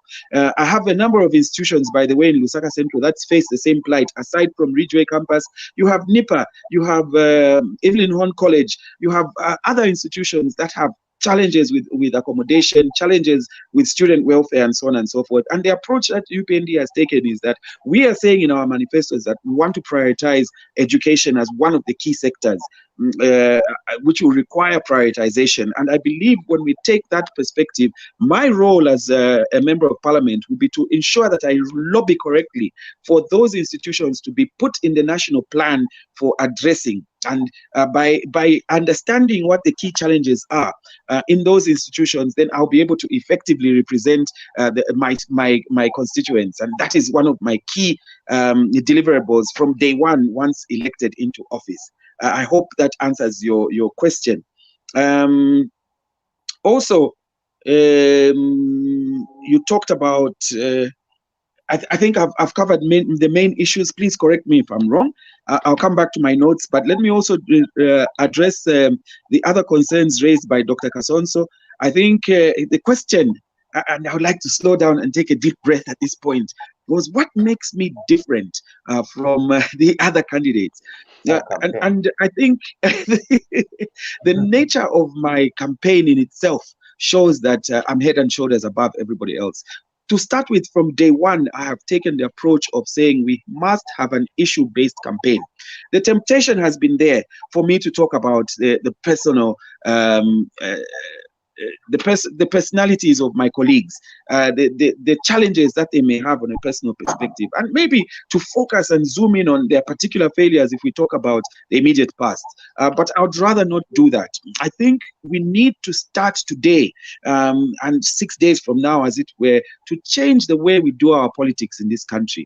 We need to take a less mediocre approach and take a more issue-based approach. We need to be able to embrace the ideas of others, and I have demonstrated over the years that have been in the political realm and even in this campaign that I am able to do that, and I think that makes me different.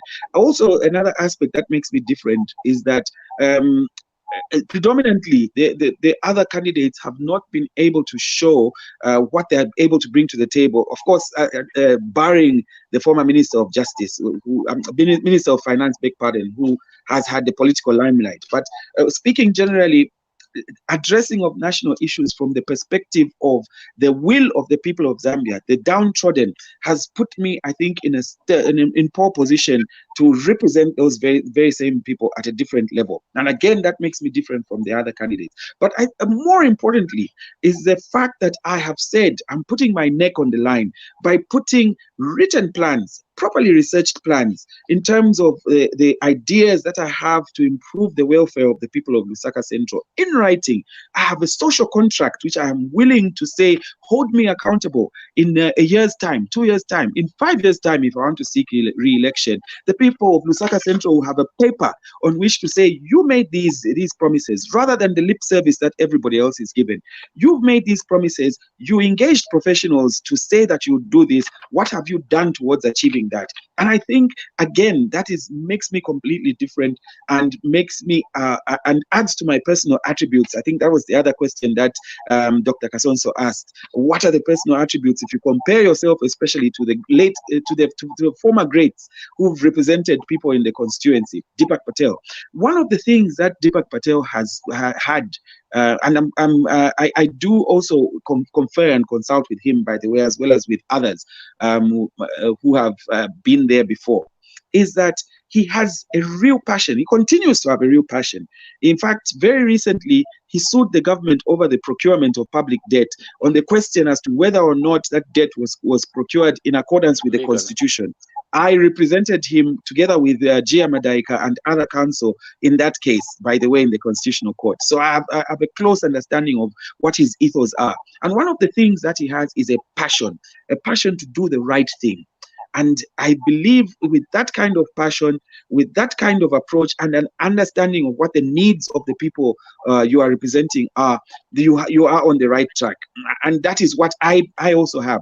One of the things they've talked about, for example, with Deepak Patel, is that he put water in some of the areas that had no water. He put electricity in Baole, and so it's my ideas resonate with what Deepak has done. So I think I'm able to say that I haven't fallen too far away from the tree, as it were.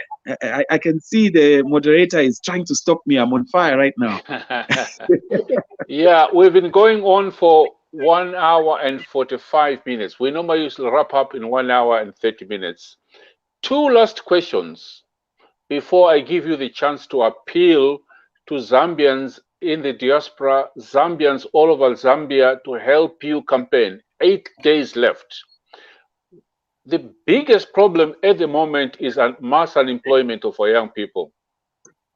And the second big problem is the poor quality and standards of schools in the country. What are you going to do to help create jobs in your constituency and also jack up the standards in schools? Okay, thank you very much. Let me start with the standards in schools. Part of the reason we have poor standards in schools, from my understanding, and it may be a layman's understanding in this regard, is that, first of all, the staffing levels are not at the level they're supposed to be. What do I mean by this?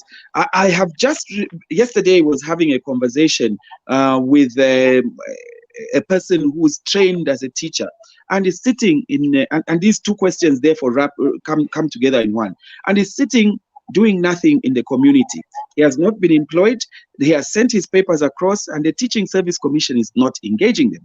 So one of the first things that needs to be done, and I think, again, this is not a Lusaka Central problem per se, is to ensure that there is adequate and proper recruitment of teaching staff, and generally trained professional staff, including, of course, medical staff, into the appropriate institutions. And you can only do that with a properly functioning government and with a properly managed fiscal regime. If you have wrong priorities in terms of how you use your little resources, then you'll be scared, if I can use that term for the sake of speaking as a layman, you'll be scared as a government of employing these people because you can't sustain them, you can't pay them, you can't keep them in their jobs because you have the wrong priorities. What are these wrong priorities?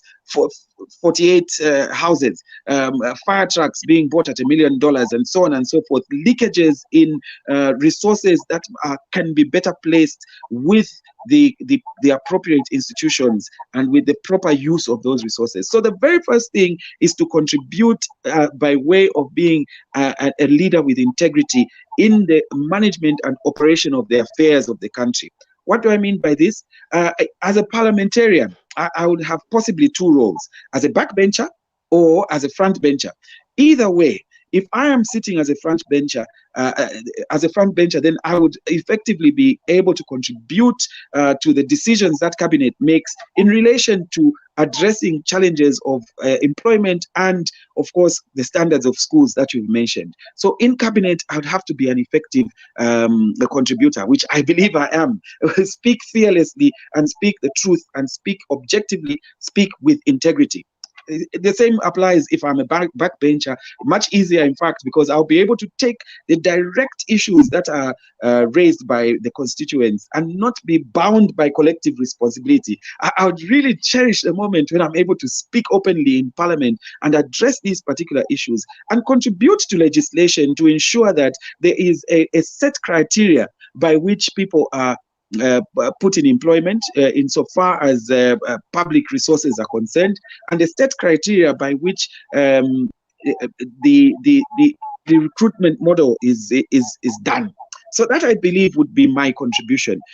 In terms of some of the plans I have, more specifically for Lusaka Central, I would like to address the unemployment challenges by adding value to some of the more mundane things. For example, we talked about the fact that in Lusaka Central we have a challenge with solid waste management. I mentioned that right at the beginning.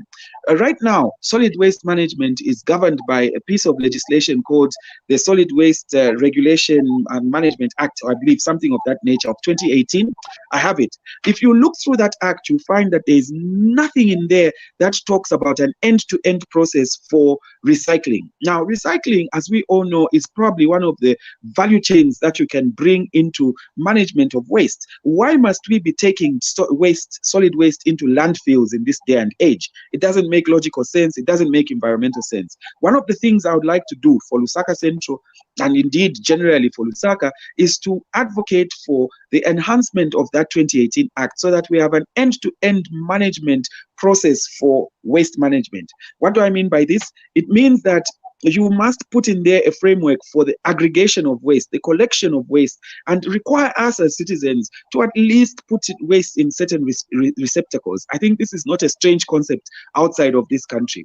And that will then allow for value to be added to rubbish, meaning that we kill two birds with one stone. Those collecting the garbage, those aggregating it, and ultimately when it goes to the processing plants, you add value throughout that process, and it will bring a product that can be sold at the end of it. That will address some of the unemployment challenges to the extent that I would like to use the multi-facility economic zone that's sitting just bordering with Lusaka Central as a processing zone for solid waste in terms of recycling. So it starts from the playing a role in the legislative changes to make sure that there's a legal framework for recycling in our solid waste management laws, and then that will lead to us being able to add value end to end in this solid waste management process leading up to recycling. That's one of the things. I could go on and go on forever, but one of the other things I would like to mention here is that I have also got an idea of having a scoping exercise. One of the things I want to do is, by the way, to introduce a borough system in the management of the affairs of Lusaka Central, so that each ward is looked at for administrative purposes independently and is able to have a quasi sort of administration process where it can manage its own resources and affairs. And that will allow us then to do a scoping exercise of those skills that we have in the constituency. So I would like to introduce what I call a skills register. That will allow us to know who has what skills. I have a bricklayer in this area, I have a doctor, a nurse, and so on and so forth, or an unskilled worker in this area. And the idea is whenever we have anything that we have to do, when we're doing our building of infrastructure for hospitals, schools, and so on and so forth, we look at the skills register and start with the people in the constituency so that they get the first opportunities. That will make labor even cheaper for those that are using the particular skills that we have in the constituency, because they will not have to come from far away. So we are adding value from there and also adding to employment. There are various other things. We have the cooperative college. We want to revive the cooperative movement so that we broaden the scope of employment in terms of people being able to self-employ, as it were, and a lot of other ideas, which of course the time is too short. Otherwise, Councillor Haimbe, you were reading my mind. Yes. I came as a consultant to Zambia a few years ago, and what I found at that cooperative college is a sorry sight. That cooperative college was built by the Swedish government under UNIP. At the same time, Tanzania was building their cooperative colleges in Kenya. The Tanzanians have gone far beyond what we have done. One of your responsibilities, my advice, is take that college back to be what it was supposed to be, a cooperative college, not just an ordinary business school, but a cooperative college. Now, there is a comment here before we sum up from Chris Jones Mtonga. He says the difference between Zambia and Uganda is that Museveni owns the army in Uganda. The Zambia army is not owned by any individual, and Zambia is a democratic state. I think that's a very powerful statement, Chris Jones Mtonga. Now, Councillor Haimbe, we always give our candidates a chance. If we are to help you in 7 days' time, what are the issues which would help you to win in your constituency? I know you need a lot of help. There are 1,000, almost 1,000. There were 1.3 thousand people listening to us, but the number is dropped. But we still have 976 people, more than what the number of people who are listening to the PF rallies this afternoon. How would you need to be assistant? What do you need in the last 7 days? Okay, so the game at this point is about vote protection.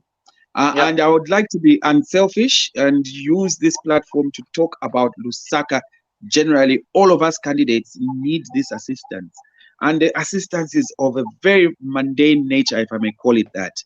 We have to make sure that our polling agents are fed. So if there's anyone out there that can adopt a polling station, please reach out and do so. You can do so on various platforms, our Facebook pages, and so on and so forth. And again, I'll talk unselfishly about Lusaka generally, because when we win Lusaka, then we have won the election for sure. So vote protection, feed those agents, volunteer your vehicles so that we can take the very, very simple things, take food to them on time.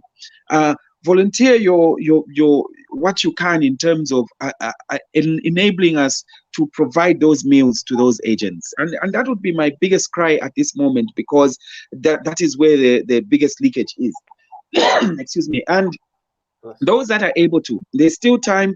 Please volunteer as monitors. Most importantly, for those that have that are in the diaspora and that are locally here, encourage those of us that are in the country to go out and vote in numbers, and of course vote for the UPND. It's an open secret. Right now the country needs change. It's no longer about me or President Hichilema. It's about Zambia now, and we must encourage everybody to go out there and vote early, vote in numbers, and volunteer, play a role. I would especially want to appeal to those the elite, if I may call that. I don't like the expression, but there are many of those who feel that perhaps they shouldn't participate in this process. Their vote is very, very important. Let's not leave it to those that traditionally vote from the high density areas. Let us all go out there, leave our comfort zones. This is a different election altogether. Leave your comfort zone, stand in that queue and exercise your right to vote, please. If you are able to watch this, then it means you have a little bit more privilege than the average Zambian. And the average Zambian, we need to pull ourselves together, and you will do so by also exercising that right to vote. For once this time around, let the election be oversubscribed, if I may use that expression. We vote in numbers. Only when we win big, 1991, we proved it. When we vote in numbers, we bring change. 2001, it was the same thing. 2011, let 2021 not be an exception. And of course, I'll say to those in Lusaka Central, Njenja, the solid choice for fresh ideas is your man, Mulambo Haimbe. Thank you very much. Okay, we normally ask our viewers to contribute any amount. Those who are in the diaspora, $20, $200, $1,000 would do. Those in Lusaka, because the economy is not good, a 500 kwacha, a 1,000 kwacha would do. Council Haimbe, I know of some people in the diaspora who have been supporting some of your odds. I won't mention their names because I don't want to embarrass them. So, and before we do that, you are a lawyer. In this country, we cannot give you a number without your authority. If there's anybody who wants to contact you, what is your mobile? What is your number in Zambia, Council Haimbe? Okay, so the WhatsApp number is +260. Yeah. 962. Yeah. 76. Yeah. 26. 95. Yeah. Can you repeat that, please? Yes, +260. 962. Yeah. 76. 26. 95. So this is for both voice calls and WhatsApp. Also, if they search for me, Mulambo Haimbe, Honorable Mulambo Haimbe, Lusaka Central, they'll find my Facebook page and there. Okay. Council Haimbe, if they want to send you money, is that MTN or Airtel? Looks like we have lost Council Haimbe. Is it MTN? Okay, there was an incoming call. Is that MTN or Airtel? It's MTN. The number MTN. Okay. So our viewers, the number for Council Haimbe is +260 962 762695. We'll put it on the page. Please send him some money to feed the people, to protect the vote, and to get out the votes.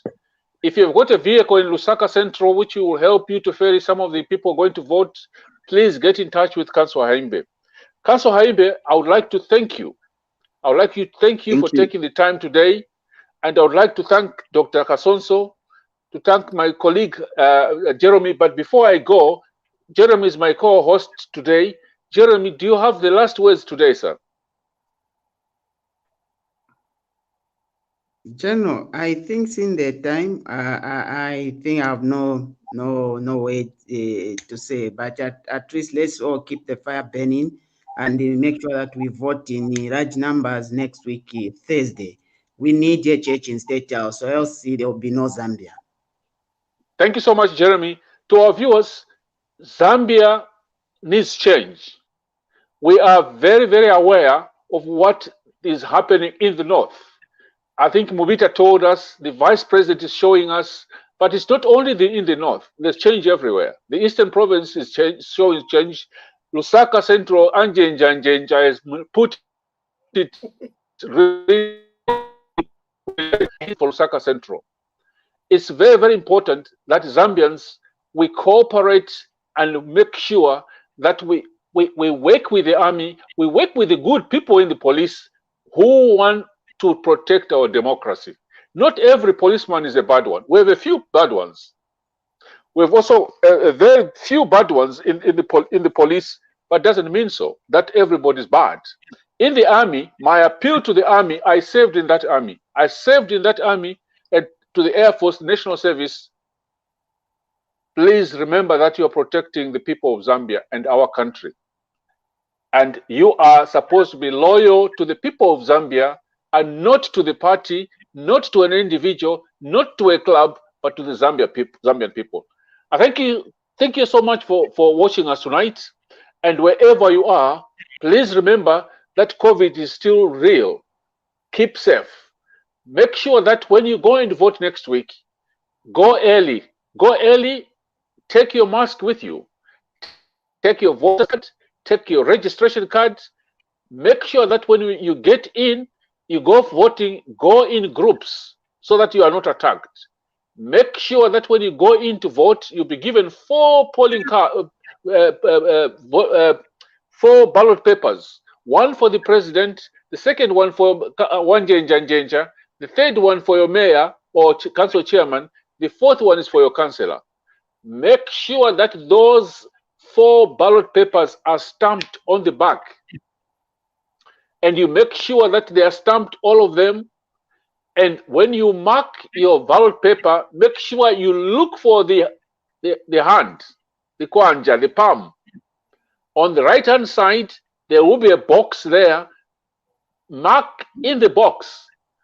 Don't tick, but mark a cross in the box, so that you make sure that you vote for your presidential candidate, your MP, your council chairman or mayor, and your councillor.